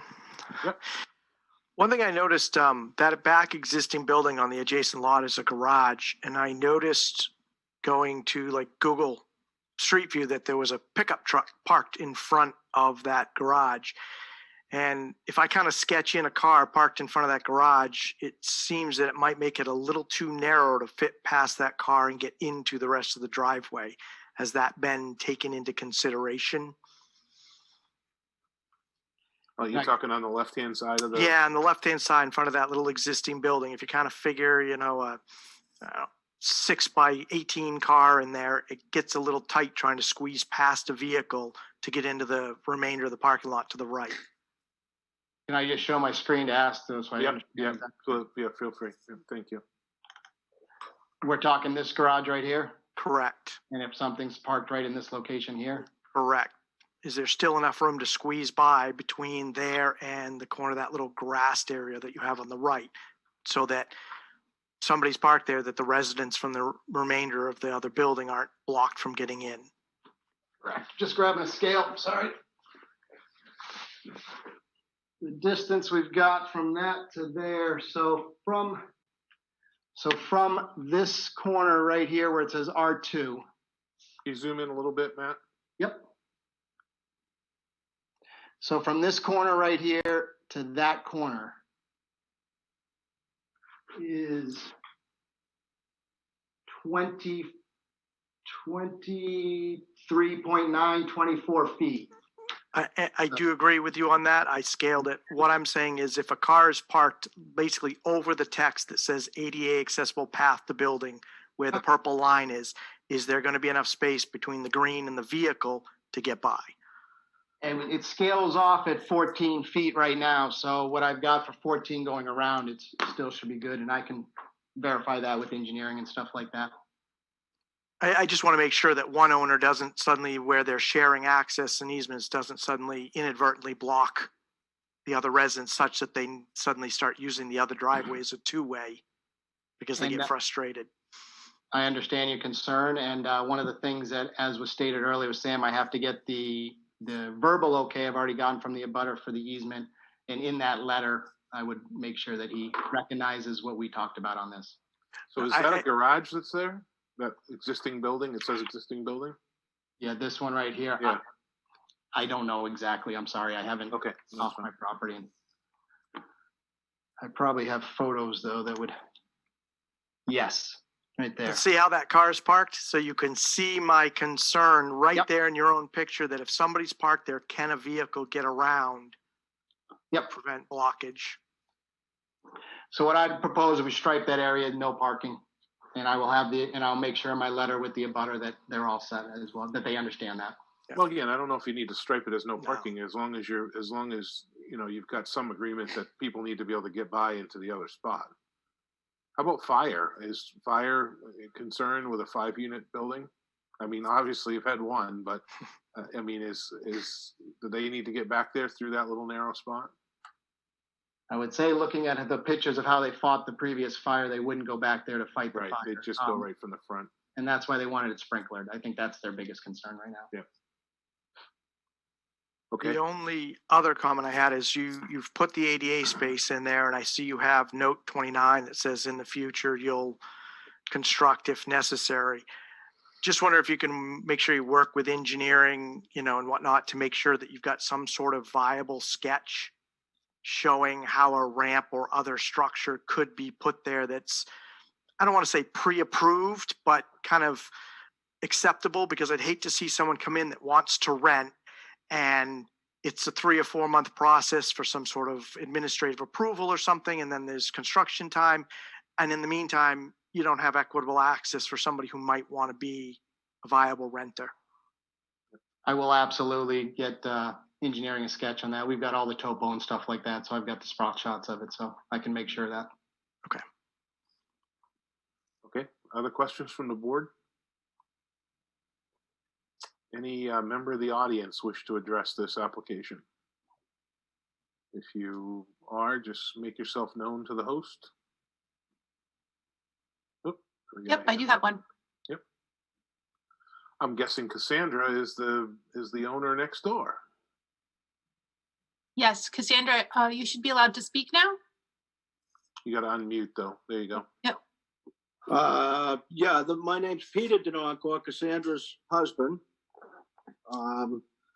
I would just want to make sure that Matt has everything, all his ducks in a row before anything goes forward as far as widening driveways on this side of the house. And as far as parking in front of the garage, I've always parked in front of my garage.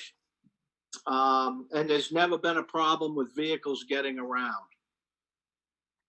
So, Peter, vehicles do go around there now. So that's an accessible area that people are driving around the back of the building. Absolutely. Oh, okay. Oh, I thought it was new. Okay. No, there's no, the paved driveway that's there has been in existence. I've been in this property for 30 years. And it's always been a shared driveway. Of course, it was the Arndts that owned the property, Stephen Arndt and Dan Arndt, prior to the fire. Never been a problem as far as traveling either direction on the driveways, and as far as accessing the back parking for the property next door. I have no issues whatsoever with changes that Matt wants to make here, but I would still, of course, want to see it. It's going to change a right of way, and I would have to see that in the deed that I would be able to cross that piece of property. We'll make that a condition of the approval if it gets approved. That's part of the deal. So. This way, right? Not onto our property. Yeah, and I would have questions about the widening the driveway is going to go towards his house, I'm sure. Yeah, he's shaking his head, yes. Okay, but and again, Matt, just I'd like to speak with you in regards to all of these things. And as far as access to the back, if there's a car parked in front of my garage, it's never been a problem in the past. There's enough room in the existing driveway. Right. If I may speak, I would support what Peter is saying. I've visited that property several times, and there's never been an issue. So, I mean, I don't see that we have to stumble over that. I think, because I've been there a lot, I'm in agreement with Peter. Yeah, and you still need access to your garage. And that would be true. Yeah. Thank you. Okay, thank you. Any other questions from the audience? No? Last chance? No? Okay. So we will close the public hearing if we could knock them off there, Heather. Okay. And let me just hop back to my plans here. So we have no other questions from the board. Any questions or comments from staff? Nobody else? All right, so we will move on to the recommendation. So we will move 4.1, which is to grant ADR approval for the site layout and landscaping subject. I didn't see any landscaping. Do we have anything in land? I mean, we major site plan approvals like this, we typically do landscaping, lighting, snow removal. We address the access around the building, but does anything need to be done as far as lighting or landscape plans? So yes, Mr. Chairman, the only waiver that's requested still out there is the lighting one. On the site plans, just go back here. We've added landscaping. I know that the staff talks that they needed one more shade tree. We added 2 trees up here, shrubs in front of the house, 2 trees in the back here for the ADR, and then staff has 1 more. So we have met the landscaping on our plans.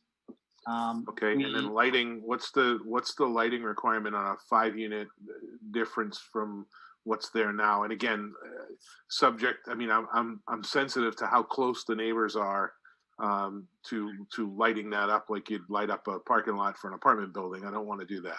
And that's exactly why I asked for a waiver, because I just want to continue to have the door mounted lights at the entrance and stuff like that. I don't believe on lighting up the world. I've been doing this 25 years. If somebody wants to sue me over it, and we'll go down that route. So that's why I'm asking for the waiver on the lighting, is that we're not putting any pole lights, and I don't want to light up the back of this area. Heather? What are you asking for the waiver for? I didn't show existing or proposed lighting on the plan. Do you, On you are proposing lighting? No, just what's existing on the house. Oh, okay. You don't, a I lighting didn't plan show it. is, you're not required to provide lighting or a lighting plan if you're not proposing any lighting. Then Mr. Chairman, I'm wrong. I don't need any waivers except for the acceptance and approval at one night. We addressed everything else from staff. Look at that. Look at us go, huh? Efficient. I'd love to come to Concord. Don't want to go to Auburn anymore. You want to just come to Concord and deal with us. You are required, I'm sorry to jump in. You are required though to provide everything that's required with the landscape plan. So I didn't look at your landscape plan, but if you know, like at the table and all the information and all the labels and all, you don't have to provide a separate landscape plan, but you need to provide all the information that is required on whatever plan it's on. And that is on there. Okay. Okay, so that doesn't change. I don't know whose this is, Sam's or Beth's. That doesn't change anything as far as our requirements and what we've got in here. Do we need to take anything out? I see the waiver in 3. Does that change anything? The waiver was only for holding yeah. the public hearing in the same meeting as determination completeness. Yeah, it sounds like the only thing that would be worth adding for a condition is staff review of the easement, the access easement, so that we can confirm that it's amenable to both parties. So just for the record, we'll add that in as a subsequent condition to say, make that as number 5, which is to review the staff needs to review the easement. Is that appropriate? Sure. Okay. So let's move through here. So we've got 4.1. We'll take in 2 separate pieces here to grant ADR approval for the site layout landscaping subject to ADRC's recommendations on the 2 trees proposed to be cut down in the back of the house, be replaced around the parking lot. This will also satisfy the requirement for the additional tree. Would someone like to grant that ADR approval as outlined? I move. Second. The approval. Motion was made by Councilor Pierce and seconded by David Fox. All those in favor by roll call. Chairman Woodfin, Aye. Member Regan, Aye. Member Hicks, Aye. Member Santa Cruz, Aye. Councilor Pierce, Aye. Member Smithmeyer, Aye. Member Rosenberger. It's like she stepped away for a moment. Okay. Well, So, we're good without that. you still have your quorum, Still so. with a quorum. Yep. Okay. I don't get to vote, huh? Nah, that's right. David, we forgot David. Yeah, it's okay. Oh, I'm sorry, People do Member that. Fox. A lot of When- people when- do that, Richard. When the squares get mixed up, I get all mixed up. Member Fox, Like Hollywood Squares, you guys gotta all have something different. when they I'm get not out of gonna- order, it's Hold challenging. you to that, Heather. Whatever. Don't forget David. Give us an eye, David. Give us Aye. an eye. Okay, there you go. All right, so that moves us on to 4.2, which is to grant major site plan approval for the proposed conversion of a 4-unit dwelling into a 5-unit dwelling at 266, 268 North State Street in the urban transitional district, subject to the following conditions that's outlined in precedent conditions 1 through 5 and subsequent conditions 1 through 5 as well, with number 5 being that staff needs to review the easement once created with the abutter. Would someone like to make a motion to grant that major site plan approval as outlined? So moved. Second. Motion was made by Suzanne, seconded by Councilor Pierce. All those in favor by roll call? Chairman Woodfin, Aye. Member Regan, Aye. Member Hicks, Aye. Member Fox, Aye. Member Santa Cruz, Aye.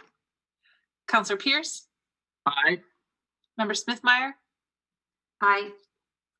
and it looks like Teresa has still stepped away. Okay. All right, so that motion carries. That project is all set. Congratulations and good luck with the project. Thank you very much. Have a great night, guys. Okay, have a good evening. Feel free to stick around and stay around and enjoy this fun if you want. I was in Merrimack till 10 o'clock last night with 3 other ones. I got to go see my family. Busy. Have a good Good evening. luck. Thank Later. you. All right, so item 8F of the agenda, if we could read that into the record. CP Concord LLC requests major site plan approval for the construction of a new restaurant and drive-through facility with associated site improvements at 310 Loudon Road in the Gateway Performance District. This was previously determined complete, not a development of regional impact, and we do recommend opening the public hearing. Staff does have an update, I believe, and I do see our applicants here that I will promote to panelist. Okay, great. So let's get a staff update if we could. Sure. So this is the site of the old Toys R Us building, which is now 3 separate condominiums, one of which is currently hosting Harbor Freight. This is the development of the kind of grass pad site that is to the west of that building. It's proposed to be a fast food restaurant with drive-through service. And it's a standalone building. It's not part of the existing Toys R Us Harbor Freight. That empty space in the middle is still going to be empty, right? That's correct. Okay. Filled at some point, I'm sure. This is a separate unit altogether. So this is starting from scratch. Okay, and the applicant, you said the applicant's here. If you could welcome to the table. If you guys could state your names for the record. Good afternoon. My name is Matt Robillard. I'm with BL Companies.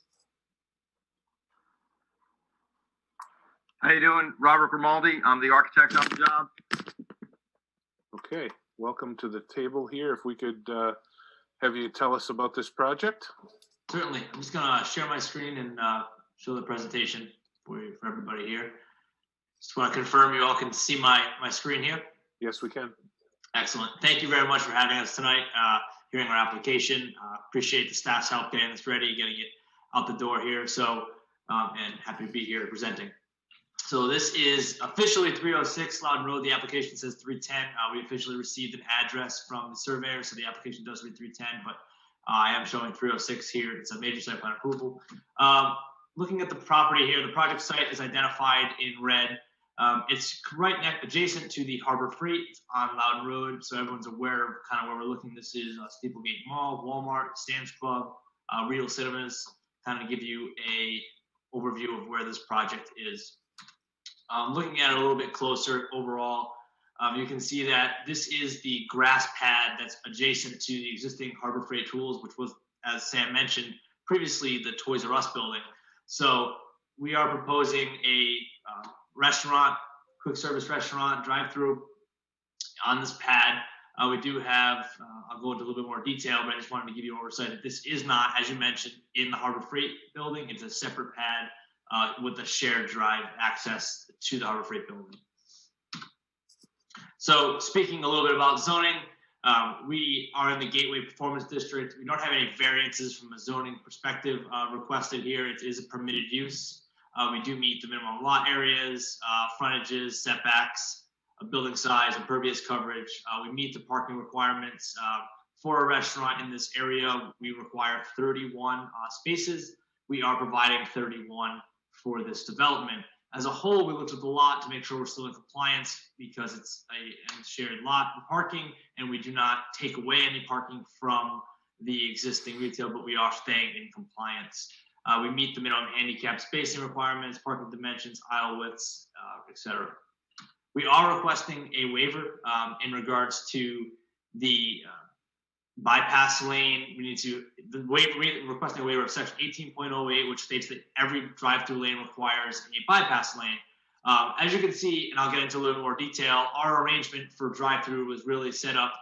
We worked closely with staff to come up with the best option here, and we really feel as though in order to provide the 11 spaces prior to the ordering board, this was the configuration that was required based on the property size, dimensions, etc. And so we feel as though we're able to provide bypass for most of the use. This secondary lane will only be the user has historical data to suggest that that secondary lane would not really be required for their use. It's required in the city for the 11 prior to the ordering board. So the user does not feel, and we agree that that will not really be used too often, and it would really act as a bypass if needed for a standard operation on a daily basis. So taking a look at the site overall, what we have here is this. If you're coming off of Loudon Road, you would turn up the drive, and then you would take a right instead of going left, which would bring you to the Harbor Freight. You would take a right where you could enter. You have the choice to either enter the drive-through or continue on through the circulation, which is one-way circulation, and park on angled, or continue up this drive aisle, which is greater than the minimum width, and park in those aisles that's labeled 12. We do have the restaurant drive-through. The ordering board is located here, and then pick up and exit only. There are two handicap spaces provided closest to the building here, so for access. We have identified snow removal storage areas. So one of those areas is here. I'm showing, you can see my mouse, correct or no? Yep. Okay. I'm not sure sometimes with the presentation together, so I just want to make sure. Snow storage area here, and also back in this corner here. Loading is provided, and I will walk you through the truck turning plans and a normal truck operation for the site shortly. This loading is not for our development. This loading is for the Harbor Freight and spare space that we have to maintain access to keep for future development. And the dumpster location is in this back corner. I'll just walk quickly through the demolition plan. As you saw on the aerial, there was a series of trees in the back here that will need to be removed, existing overgrown vegetation that will be need to be removed, as well as there's 5 small trees that are required to be removed to meet intersection site distances for this side road here, which I will dive into a little bit also. Grading and drainage, it was designed in accordance with, we've worked closely with staff and engineering. I appreciate their help on this one as well, coming up with a solution. And we are designed in accordance with the 2008 New Hampshire Stormwater Manual. Our post-development total offsite peak discharge rate is decreased for the 2, 10, 25, and 100-year storm events. And we're going to meet the stormwater quality treatment via water quality unit, as well as subsurface infiltration. So the site is graded in a manner to drain to these catch basins, one of which is here, other catch basins here, and they will discharge into this subsurface infiltration basin right in this location, utilizing the existing inverts for the outlets on that are currently existing for the rest of the property. The rest of the drainage works its way this way, so we're just keeping that the same. So we are meeting all of the requirements as reviewed by staff. Landscaping, we're proposing, back in this area where there were previously some trees, you can kind of see in the white underlay there. We do have some replacement trees, some plantings along the back, along the front, various trees and shrubberies in order to meet the city standards. Lighting, we have 25-foot total pole height on this property. There are 5 poles, 1, 2, 3, 4, and 5. Those poles are 22-foot poles, 3-foot base, LED fixtures. There is no leak off, there's no light spillage off of the property, and we're in compliance with the city requirements. So let's talk a little bit about truck turning. The user here is expecting a WB50 truck about 1 time per week between the hours of 12 a.m. and 6 a.m. It's off peak hours, so they're not open. Currently, this site utilizes a secondary truck access in the rear of the property. Trucks will come along the rear, come along this back portion here, as they do today for the Harbor Freight and for the other property, and they will pull into our site and back up into the loading area.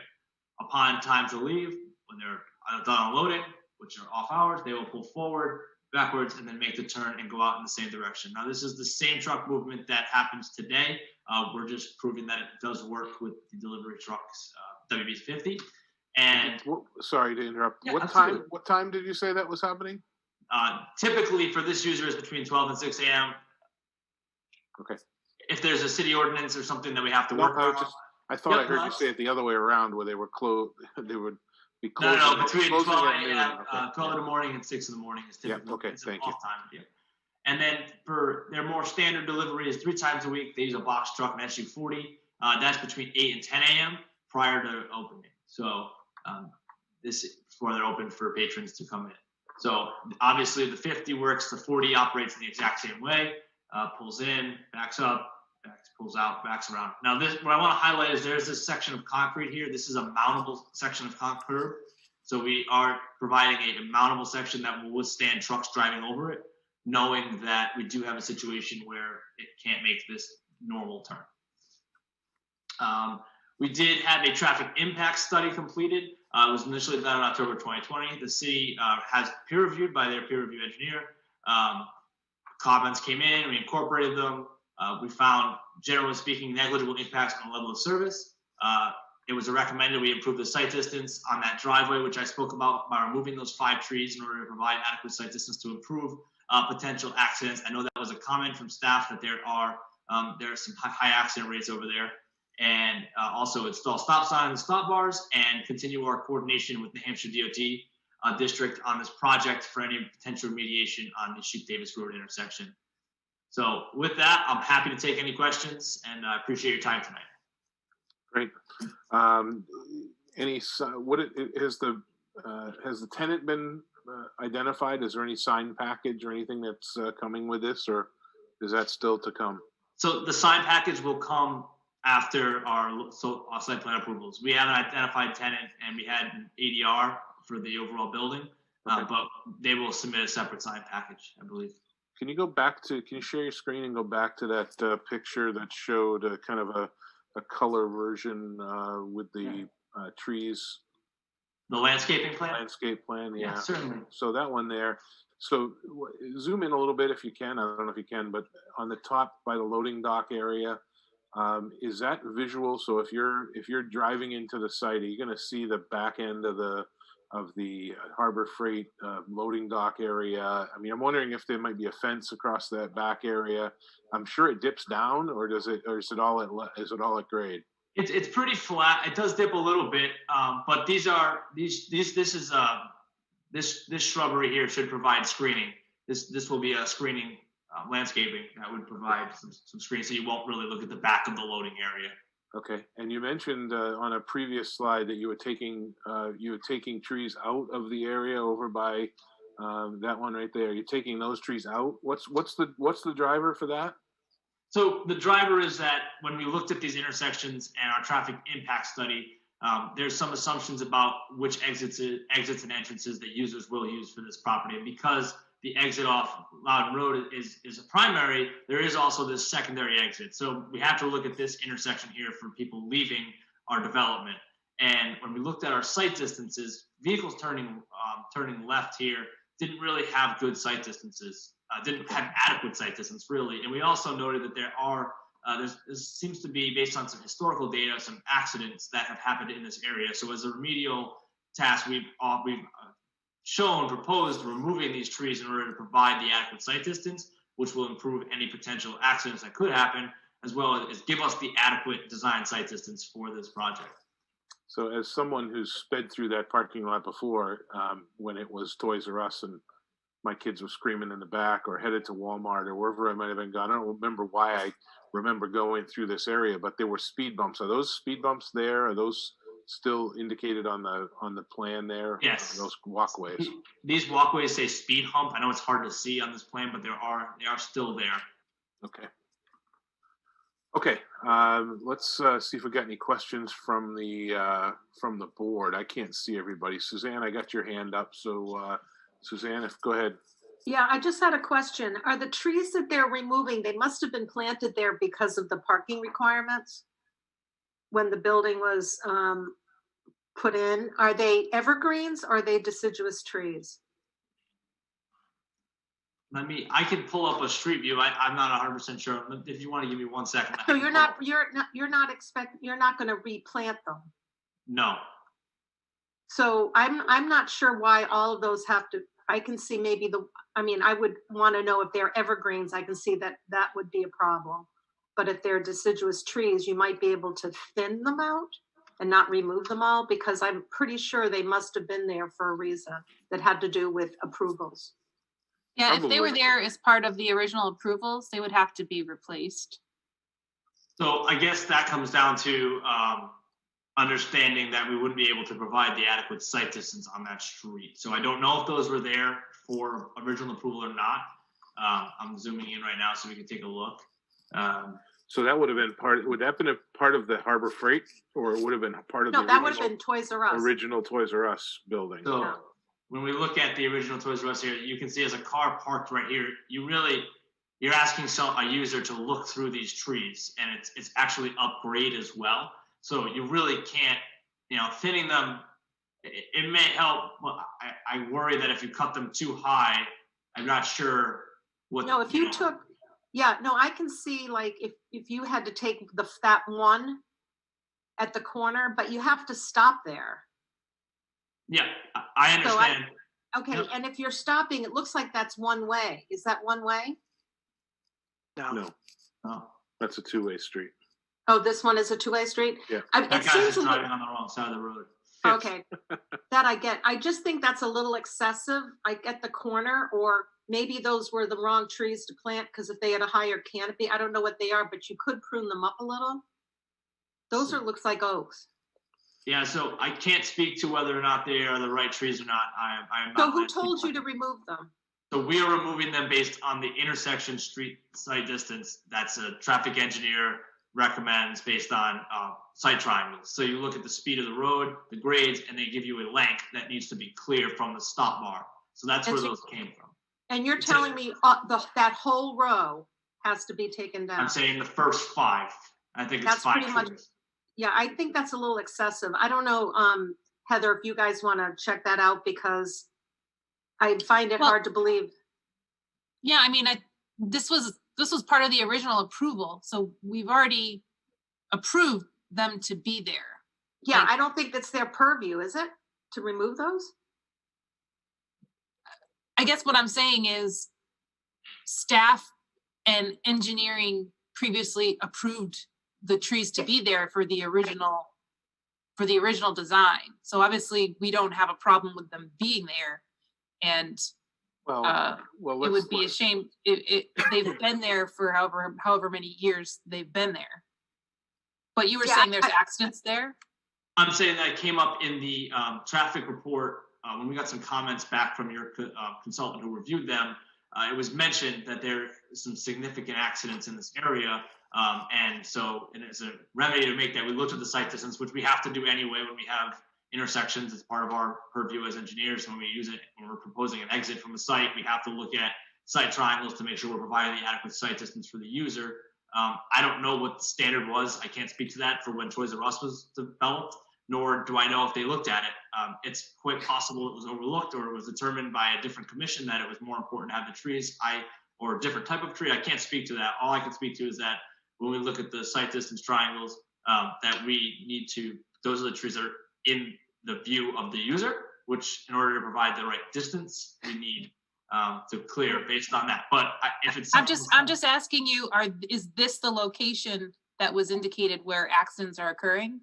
I can review the report for you quickly, but if I'm remembering correctly, it was across the street from the Walmart intersection. So Sam, the intersection that was identified in the traffic study and in the peer review as being problematic is the intersection with the Walmart access and Sheep Davis Road. Okay. This is not the intersection that was called out in the peer review as being problematic. And to reiterate, if those trees were indeed part of, so actually further up, Matt, all the way up that is the intersection right there that was in question. And that's a terrible intersection. If those trees are removed, they will have to be replaced to conform with zoning. Yeah, I'm with you, Suzanne. I don't want to see those trees removed. I would be in support of not having those trees removed. Yeah, I don't think it's really their purview, and I guess I'd like to see proof, because they've been there for like who knows how long, and they haven't grown that much. But I don't see the need to remove them at that spot, because there isn't that much. I mean, you're at a stop sign. And if one of them was bothering you, but I don't think all of them should be taken out. And maybe that's something that you can go over with them, Heather. I just think that's a little excessive because you're kind of taking away the whole point of those trees. Suzanne, to that point, if you've been up there lately, every tree on the Harbor Freight site has been cut. The trees leading down this site driveway number 1 from Loudon Road to it as part of the Harbor Freight development, and the ones along Walmart Drive between this site driveway number 2 that they reference in Loudon Road have all been removed since Harbor Freight went in. They need to be replaced because there were requirements for the parking. Right. Yeah. And if this is part of the same property, you know, and it's not a subdivision, then I think this would be a requirement that would have to be put into this set of plans to make sure that all trees that were previously approved go back in, or an equivalent if, like you say, if 1 or 2 need to be removed for site distance, perhaps there's someplace else in the parking lot that additional trees can be placed to meet the original requirements. Yeah, like for instance, if they take a parking spot and they make it a median, a planting bed, if they don't want them. But you just can't say right now that, I mean, we have regulations and ordinances for tree requirements for parking. And if the owners cut down other trees in the parking area, they have to be replaced someplace. You just can't do that because that was part of the approval. So Sam, this development we had a condo subdivision on this property, so that those 2 developments are not linked. I don't know if I've accidentally confused that. I apologize if I did. But what's happening is that we're proposing to take these trees down only because it came up in our discussion about leaving the site. If we can't touch them, and we'll work with engineering to make sure that, you know, if we need to provide trimmings or what we can work with to provide the site distance, I have no issue with that. But this is obviously, there's other issues on this property that I can't speak to nor have any information on. So I understand there may be some things going on and that's worth a conversation. But this is not part of the Harbor Freight development, right? So this is a separate, it's in the same plot, but we're developing it totally separate. And we've had to work with engineering in order to make sure our drainages were separate and everything was not kind of lumped together. So I think that's an important factor. So I'm happy to work with staff on these trees, the tree issue, and we can come up with a solution on if we want to leave them. I'll happily provide site triangles, and we can go through that. We have all that information, so it's not. But they're not your. So you're telling me they're not your trees, right? So you can't just take them down.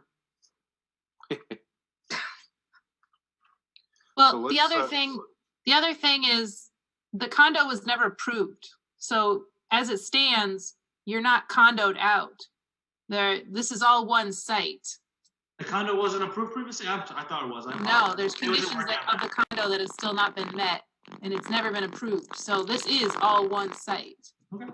I was unaware of that. I was told it was approved. I apologize. So let's see if we can move past it. So for anything that we're going to do, we don't want to see any action taken on the trees that are on this plan on the left-hand side, these 5 trees that are here, until staff's had a chance to review the existing, the existing plans, maybe back to the Toys R Us days when the original plans were put in place, and see, Sam, if you can run point on it and make sure that these are the trees in question, or if they are in fact the ones down by the Sheep Davis Road intersection. And then on this particular plan, there's no landscape issues then, Suzanne, as far as you're concerned, on the existing plan that we had up there before, right? No, well, I mean, the plan, as far as I could see, wasn't in our packet, so I'm going to rely on staff. But I do have a problem with them just taking trees down because they feel like it. Right. Okay. Thank you. I also did not realize that they had taken all those trees down and that the site was no longer compliant with the tree requirements. And so I mean, a condition of approval should be that the entire site complies with the tree. I mean, this is a major site plan. This is not a subdivision. They haven't been condoed out. And, it's required. It's actually required per the zoning code that they comply with all of the landscape requirements of the site. I don't know what happened to your audio, Heather. It's buzzing awful. Sorry. Yeah. Try muting and unmuting. Sometimes that cleans it up. It's buzzing terrible. So let's make a note to make the site condition, or to, again, are we are we tagging this onto this, this application to make sure that the trees are squared away? Well, but as I said, can you hear me now? Yeah, yeah. As I said, the whole site needs, it does trigger compliance per the zoning code to comply with the landscape requirements. Okay, So it's not even our purview to say that they can't do it. okay. Like the whole site needs to comply, or they need to come back and get variances to not have compliance with the shade tree. First time I've heard the trees were cut down, I apologize. If that's the case, I'll obviously talk to the owners and we'll get it resolved. It's not an issue. Okay, David? No, just my question was that where does the responsibility fall? Does it fall on the new applicant or does it fall on the previous applicant to stay in compliance? It falls on the property owner, and they are here on behalf of the property owner. Yep. Okay. All right. Okay. I'm supporting Suzanne on this though. Yep. Yeah, I think we all are. Yeah, I think if we just had the condition that the site complies with all landscaping requirements, that would be acceptable. But they're gonna have to understand that if at some point there's a disagreement about the compliance, then they're gonna have to come back to the board and or get a variance if they're not complying. So we'll make that a condition of the approval, should it get approved, that the site will comply with all landscape requirements. Yeah, that's good. That's good. Of the site plans and the zoning ordinance. Yeah, especially if they've been taking trees down. Oh, God. I'll give code something to do, code enforcement, right? Well, I think it's appropriate to make it a condition of this plan, and Yep. so they'll fix it if it's a Okay. condition of the approval. Okay, But there's also, if you were unaware that the condo has been recorded, there's conditions of that have not been met. So I'm not sure what all needs to occur on that, but there's a reason that they didn't record that yet, because we were, I think we had sort of followed up with them and it never occurred. So just put that in your mind. That's something we could definitely talk to. I'll probably give somebody a staff a call. We could talk to you about further. That's all right. And obviously, at a different time. I appreciate the intel and information. I was unaware, so I'm sure there's more to it. Okay, any other questions from the board? If no one else does, I don't want to take everyone's time. No, go but ahead, Joe. Could you pull up that site plan again, Absolutely. One second. please? Not a problem. Happy. Let's see. The overall site plan, the color. This is good enough. If you zoom in on the landscape plan, it'll work. Okay. Kind of pan down just a little bit, show the intersection. So, originally this site had a sidewalk that ran all the way across that part and then went to that crosswalk, so it left up to the remainder of the parcel. I'm looking at this and it looks like you provided something, but it looks a little narrowed. Is it a connecting sidewalk there with some shrubs behind it? I'm kind of not absolutely. sure. So what's happening here, and I can show it on the grading plan probably a little better, is that in order to make the grades work around the building and keep this sidewalk along the front and connected, the sidewalk gets narrow. I can measure off it in Bluebeam in a second, but then there is some grading behind it. And in order to mitigate that grading, it's a little bit of a slope there. We put some shrubs in there to kind of provide some screening and add some shrubbery. And I can get you the width on that sidewalk. Well, I can ask a simple question. Is it not per the ordinance? Is it not 5 feet wide as shown? Let me I don't want to tell you yes or no. I want to look at it right now and make sure. Okay, because if so, it's 3 foot wide there. Yeah, so 5 foot is the requirement under 2207. Okay. So we were trying to make, obviously, in order to make this drive-through configuration work in a way that was acceptable with engineering, and as we went through it, in order to keep this walk continuous, which was also a goal of staff, was in order to keep this sidewalk continuous along the front here. It was one of the comments we worked through, that section here where the grading is shown is required. So we would have to make it a 3 foot walk in that location. So my understanding, and Heather, correct me if I'm wrong, that would require a waiver then to be less than the 5 feet? Heather? I'm sorry. So if they're looking, or Sam, sorry, either one, if it's going to be less than 5 feet, would that require a waiver? Yes. Okay. Is it 5 feet or is it 4 feet? 5, not including the curb, is the correct? The Yeah. ordinance. But I think he said the Right. It's going to be 3 feet. Correct. In this location, in order to keep a continuous sidewalk along the front walkway here, which we were working with staff in order to try to achieve, that we would be required to go into 3. I didn't realize that would be has not been identified previously, so that's a good catch. It looks like you can go a little bit wider, just a little bit wider there. In order to make this grade work between this curb elevation and to keep this I accessible. see, that's a grading line. Gotcha. The grading line, yeah. So the issue is grading between this curb elevation and. Or you could just use a little retaining wall there. That's what I'm looking at that, and I see top of curb at 336.66, and then I see the back of sidewalk at 337.31. That's not even a full foot. Yeah, you're suggesting maybe a small retaining wall through here. Yeah. Or just along the back of the sidewalk, whatever you need to maybe take that difference. I think we should be able to make that work. Or maybe even a taller vertical concrete granite curb or something like that. I think you're right on with that. That's a great catch. Thank you for that. Yeah, thank you, Jeff.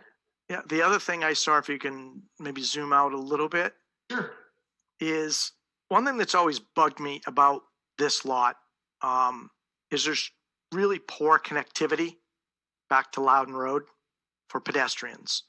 The only thing currently shown is there, you can't really see it on this plan. I don't know if maybe on the aerial, there's a little bitty paved entrance right over to keep going to the left, a little bit more. Oh, nope. Take your mouse and go a little to the left. There's a little paved walkway that kind of dumps you in the middle of a parking space here. I think we have an opportunity here to, especially considering this is a fast food type restaurant that's going to potentially pull more pedestrian traffic, of connecting this site to Loudon Road via a sidewalk. Yeah, great. That's exactly what I'm thinking. Now I know it kind of cuts into a little bit of landscaping, and I'm sensitive to that because we've been talking about that. But I think that's something that really, it's a requirement of the ordinance to have that connectivity. And this site has never had it. That may not have been in the ordinance back then. I'm not going to go back that far in history, but I think we should look at that and look at the options there to create that. So that's a great, obviously, we've thought about this and we've heard that this is possible. This is an item that we'd like to talk about. I would like to point out that, like you mentioned, currently there is trees and landscaping in both of these areas, and I'm very sensitive to the fact that we don't want to be removing trees. And so I would ask for direction on that, and which one would be, which would supersede, because the area identified here is not really wide enough to also do a sidewalk and tree planting. It's not very wide there, so it's wide enough to put a 5-foot walk and a little bit of grass, but it's not really wide enough to do plantings and a 5-foot sidewalk. Well, technically there are no trees right there because all those have been cut. Those are some of the ones that I was referring to. Those wonderful pictures you have are the ones that I indicated that have all been cut. Okay. The other thing is that while you're on this picture, you kind of can't see it, but if you were actually the left-hand upper picture, those pavement arrows are actually wrong. That's a left turn lane, not a through lane. So that should be a left turn. That should be the markings, and there's no sign. There used to be a sign here indicating what the lane use is, and during the Harbor Freight development, they were all taken out. That was, I don't know if they seal coated or what they did to the driveway. That's something else that should be brought back into compliance to make sure the public understands. I know that people have been using it for years, but with the drive-through, and you're talking about new people might be coming in that aren't used to the area. So I definitely would like to bring up that as something that should be addressed as a part of this. I think it's a way I can remediate this is if I can get I'll work with staff after, I can get a copy of the originally approved plan for Toys R Us, and I can compare potentially some things, obviously, that are, like you're talking about, pavement arrows, and if there's other things that are different than what's shown on our site plan now, I think that would help bring it back into compliance. Obviously, you've identified a few issues with trees and pavement markings that I'm unaware of, and I apologize, and I will work to get remediated. Hey, Jeff, let me ask a question here. So if I'm coming up from Walmart, say on the back, or I come up from Sheep Davis Road, if I come straight up that road and I come out to Loudon Road, can I take a left on Loudon Road? You cannot. So That's a right why- in, right out only. So that's why I always used to cut through in front of Toys R Us. So I would turn left there and go in front of Toys R Us and fly over the speed bumps and then go up to the lights and then be able to take a left. Right. So I'm going to say that people do that all the time, probably. Exactly. And they're probably still going to do that all the time. Right. So, you know, sidewalks and setbacks and all that are going to be just as important and if not more important up into this area. Exactly. Okay. Now, one thing I do have a question is how wide is that entrance drive that you show in the upper left corner? Can we look at that? The one you show in the picture to the upper left. Oh, that's the entrance. That's the entrance. That's that driveway coming in where you're talking about the sidewalk. Is it wide enough that perhaps we could steal a little bit of curbing there, a little bit of pavement? You know, if turning templates still work, because you're telling me all the trucks are coming in through the back. So, the truck delivery in the back, yes. So if you're asking, could I make a curb adjustment here? Exactly. And maybe we steal a couple feet of the curb, save some enough for, I don't know, 6 or 7, 8 foot landscape, maybe to put some trees in the back, so that we don't, you know, because I'm sensitive. I don't want to take out trees. I'd like to have all the trees put back that have been taken out. But I think pedestrian safety is a big point because I have seen people walk down that driveway before. Right. So yeah, they're let me just stress, it's not a either or. They're both required, and you know, they can be put in other locations, but there is a requirement to have a certain number of trees within the parking space. And I'm pretty sure that they should be able to provide both. Maybe not in that exact location, but that's the design problem that they have. You got some pretty good width there if you put a 5 foot sidewalk. So you got almost 9 feet for a landscape. It gets narrow through here. So we may be able to keep some, 10 feet of planting, put the plantings back here. I don't know exactly what was approved in this location. So I do need to, obviously, I want to make sure we're staying in compliance. I'm not suggesting we're not going to be in compliance. Again. Yeah, there's plenty of room though there, like he's saying, to provide like at least 5 or 6 trees. It gets, and if it you gets can't, a little yeah, but you wouldn't put a tree there. You'd put it like, 2 spaces up. Understood. So you'd put the sidewalk there. That's obviously you wouldn't plant a tree there, but you could plant a tree at the behind the sidewalk. Yeah, right. And then in the parking lot island, bump outs and if you had to relocate 2 or 3, that would be fine. Like to the other side. Yeah, I think I need to see what was approved. We'll obviously bring it to approval. I mean, that's obviously, and we did discuss that. It came to our attention that it is required for this connection. So we obviously put a little bit of pre-work in to make sure we could provide the connection. So just wanted to bring everyone's attention to it. So that would be great. I don't know, again, if we could make that a condition or not, Heather, or that's something that we could just recommend that somebody hopefully is keeping track of all these conditions and changes. So I think well, the sidewalk's required. So I thought there was understanding that they were going to be providing that because we had discussed that with them previously. And I think the condition to just comply with the landscape requirements for the site is a simple condition that would cover everything that we're talking about with the landscaping. All right. My question for myself is an entire landscape plan, can that be administratively approved, which is essentially what we'd be doing if we made it a condition of approval. If they're going to pretty much comply with the original approved plan, but they're just relocating 2 or 3 things that have to be because of the sidewalk, I'm comfortable with that. If it's some other, I anticipate that's what it would be and not some kind of complete new thing that the board should see because it's a completely new landscape plan.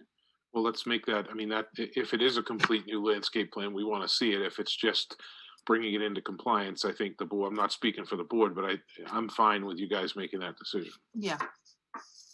That would be our intent, to bring it back into compliance as originally designed, maybe moving a tree or 2 discussed obviously for the sidewalk, but there's no intent unless directed to provide an entirely new landscape plan for this entire project, for this entire plaza. Okay. What else? Questions? Any more questions? Jeff? Can you tell I got another one? You brought up the intersection of Walmart at 106, Chairman Woodfin. You said that it's bad. I understand that that's a state's location and we don't necessarily have final jurisdiction on what happens there. Just for clarity, we're talking Chief Davis Road or Yes, Loudon Road? correct. 106. Yeah. 106 at the Walmart driveway. Yep. I looked through the report. I saw the level of service changes. And I saw the existing level of service. And I think if we were to ask or discuss with DOT, that we have concerns here, it lends some credence to, them looking at it a little closer. A couple things is obviously level of service is an issue, but I noticed in the report that it said there were, according to the DOT's data, there were no accidents, I believe, at this location. Oh, I can't believe that. I didn't either. So Sam actually pulled the data from local PD today for me at my request, and there was like 40 in the last 5 years based on local data, and 14 of them were left turn movements. Yeah. So I would strongly suggest that given the volumes out there and given that sort of accident record, that the applicant's engineer look at signal warrant analysis, taking in all the volume warrants, the crash warrants, also looking at using the left turns off the main line as the trigger in accordance with MUTCD, and bring that data to the DOT as part of that discussion so that DOT is aware of the 40 crashes, so that it's very clear that there is an issue there. And I think that is something that, we can't, like I said, we can't tell the DOT it's got to have a signal. That's their final decision. But I think if we are concerned enough as a board with that intersection and the safety for our residents, that the DOT will listen. And we have started that coordination with DOT, and we'll obviously work with them and make whatever direction you guys provide. And we're going to continue to coordinate with New Hampshire DOT on this. That's where this ended up. We started this down discussion with staff, and then we were directed to speak with DOT. Jeff, should we take any formal steps from the board's perspective? Because it's a terrible intersection. Now they've gotten rid of the light up above that towards the Steeplegate Mall. So that light's been taken out, or it's still there, but it's not working, and it's not signaling. But can we, Heather? I don't know if you can offer any insight, but how do you make a recommendation to DOT? I don't know. I would almost defer to Sam and with his experience with like TPAC or any, I don't know if there's anyone on there that has connections or how we would go about doing that. I think it's something we can look into. I can tell you, being on both sides of that fence, I used to work for New Hampshire DOT District 5, who is exactly who they're talking to right now. And the district engineer, Rich Rodwanski, used to be my boss. Mm-hmm. And then I've also worked private development, throughout the state doing and coordinating with DOT. I would think if the board felt that strongly that there were concerns, that we could provide a letter to DOT just expressing our concerns and our willingness to work with DOT to come to a solution with the applicant. Can we draft you, Jeff, to maybe put a draft letter together? Sure.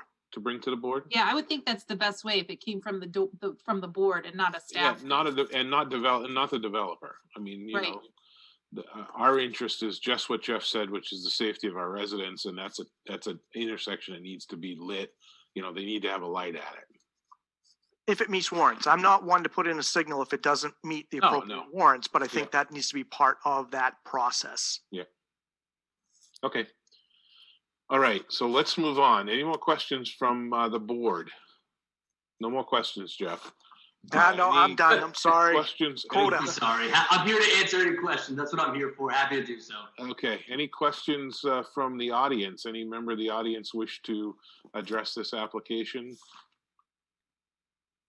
I don't see anybody. And I didn't see anybody. Nobody else had a question from the board, right? No. Can I just make? Yep.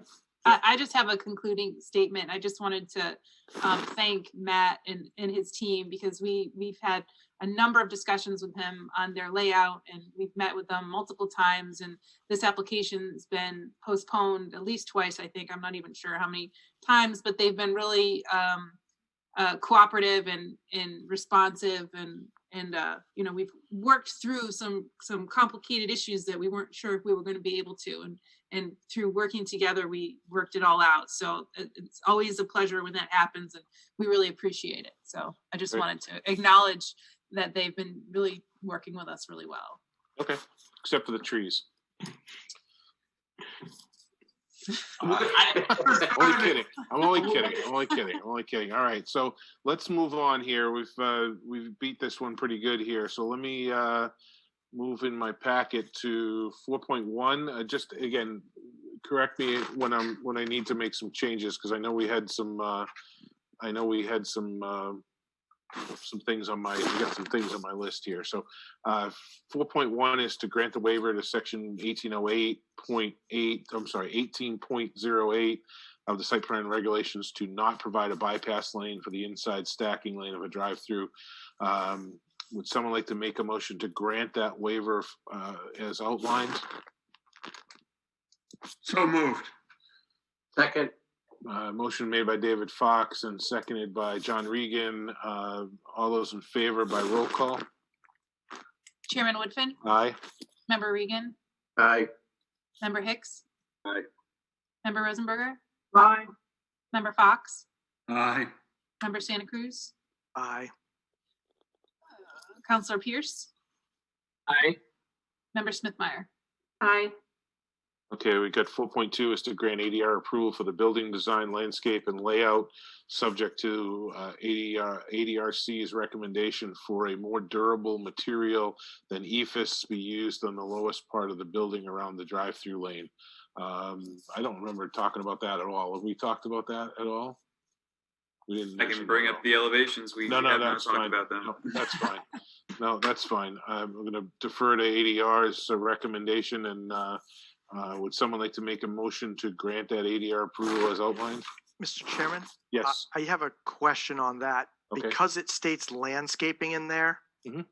do we have to make any modifications to that or anything? Because they are going to be submitting quite a bit of new data that may or may not trigger them coming back to us. So for ADR approval, and Heather, correct me if I'm wrong, but I think this is why I wrote it down this way. So we would put this in as a condition of approval under the subsequent conditions that landscaping be approved, subject to staff review. Okay, thank you. I But just it wanted to doesn't- make sure. But it doesn't affect ADR. No, I got you, Jeff. Thank you for questioning it, and please keep questioning it.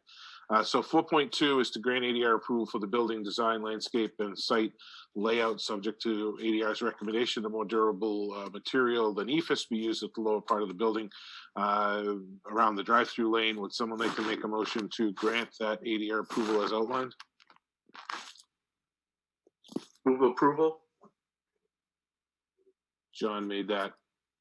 I'll A second. I'll second it. And all those in favor? Chairman Woodfin? Aye. Member Regan? Aye. Member Hicks? Aye. Member Rosenberger? Aye. Member Fox? Aye.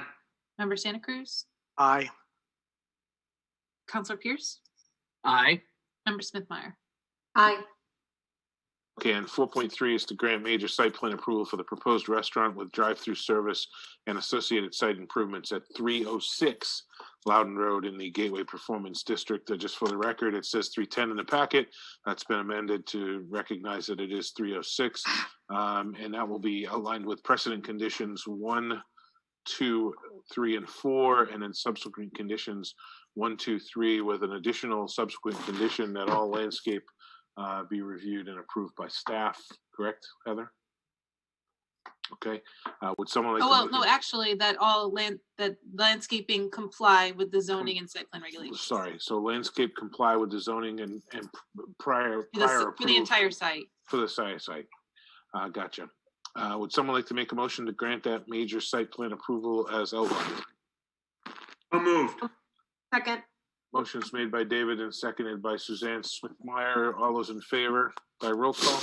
Chairman Woodfin? Aye. Member Regan, Aye. Member Hicks, Aye. Member Rosenberger, Aye. Member Fox, Aye.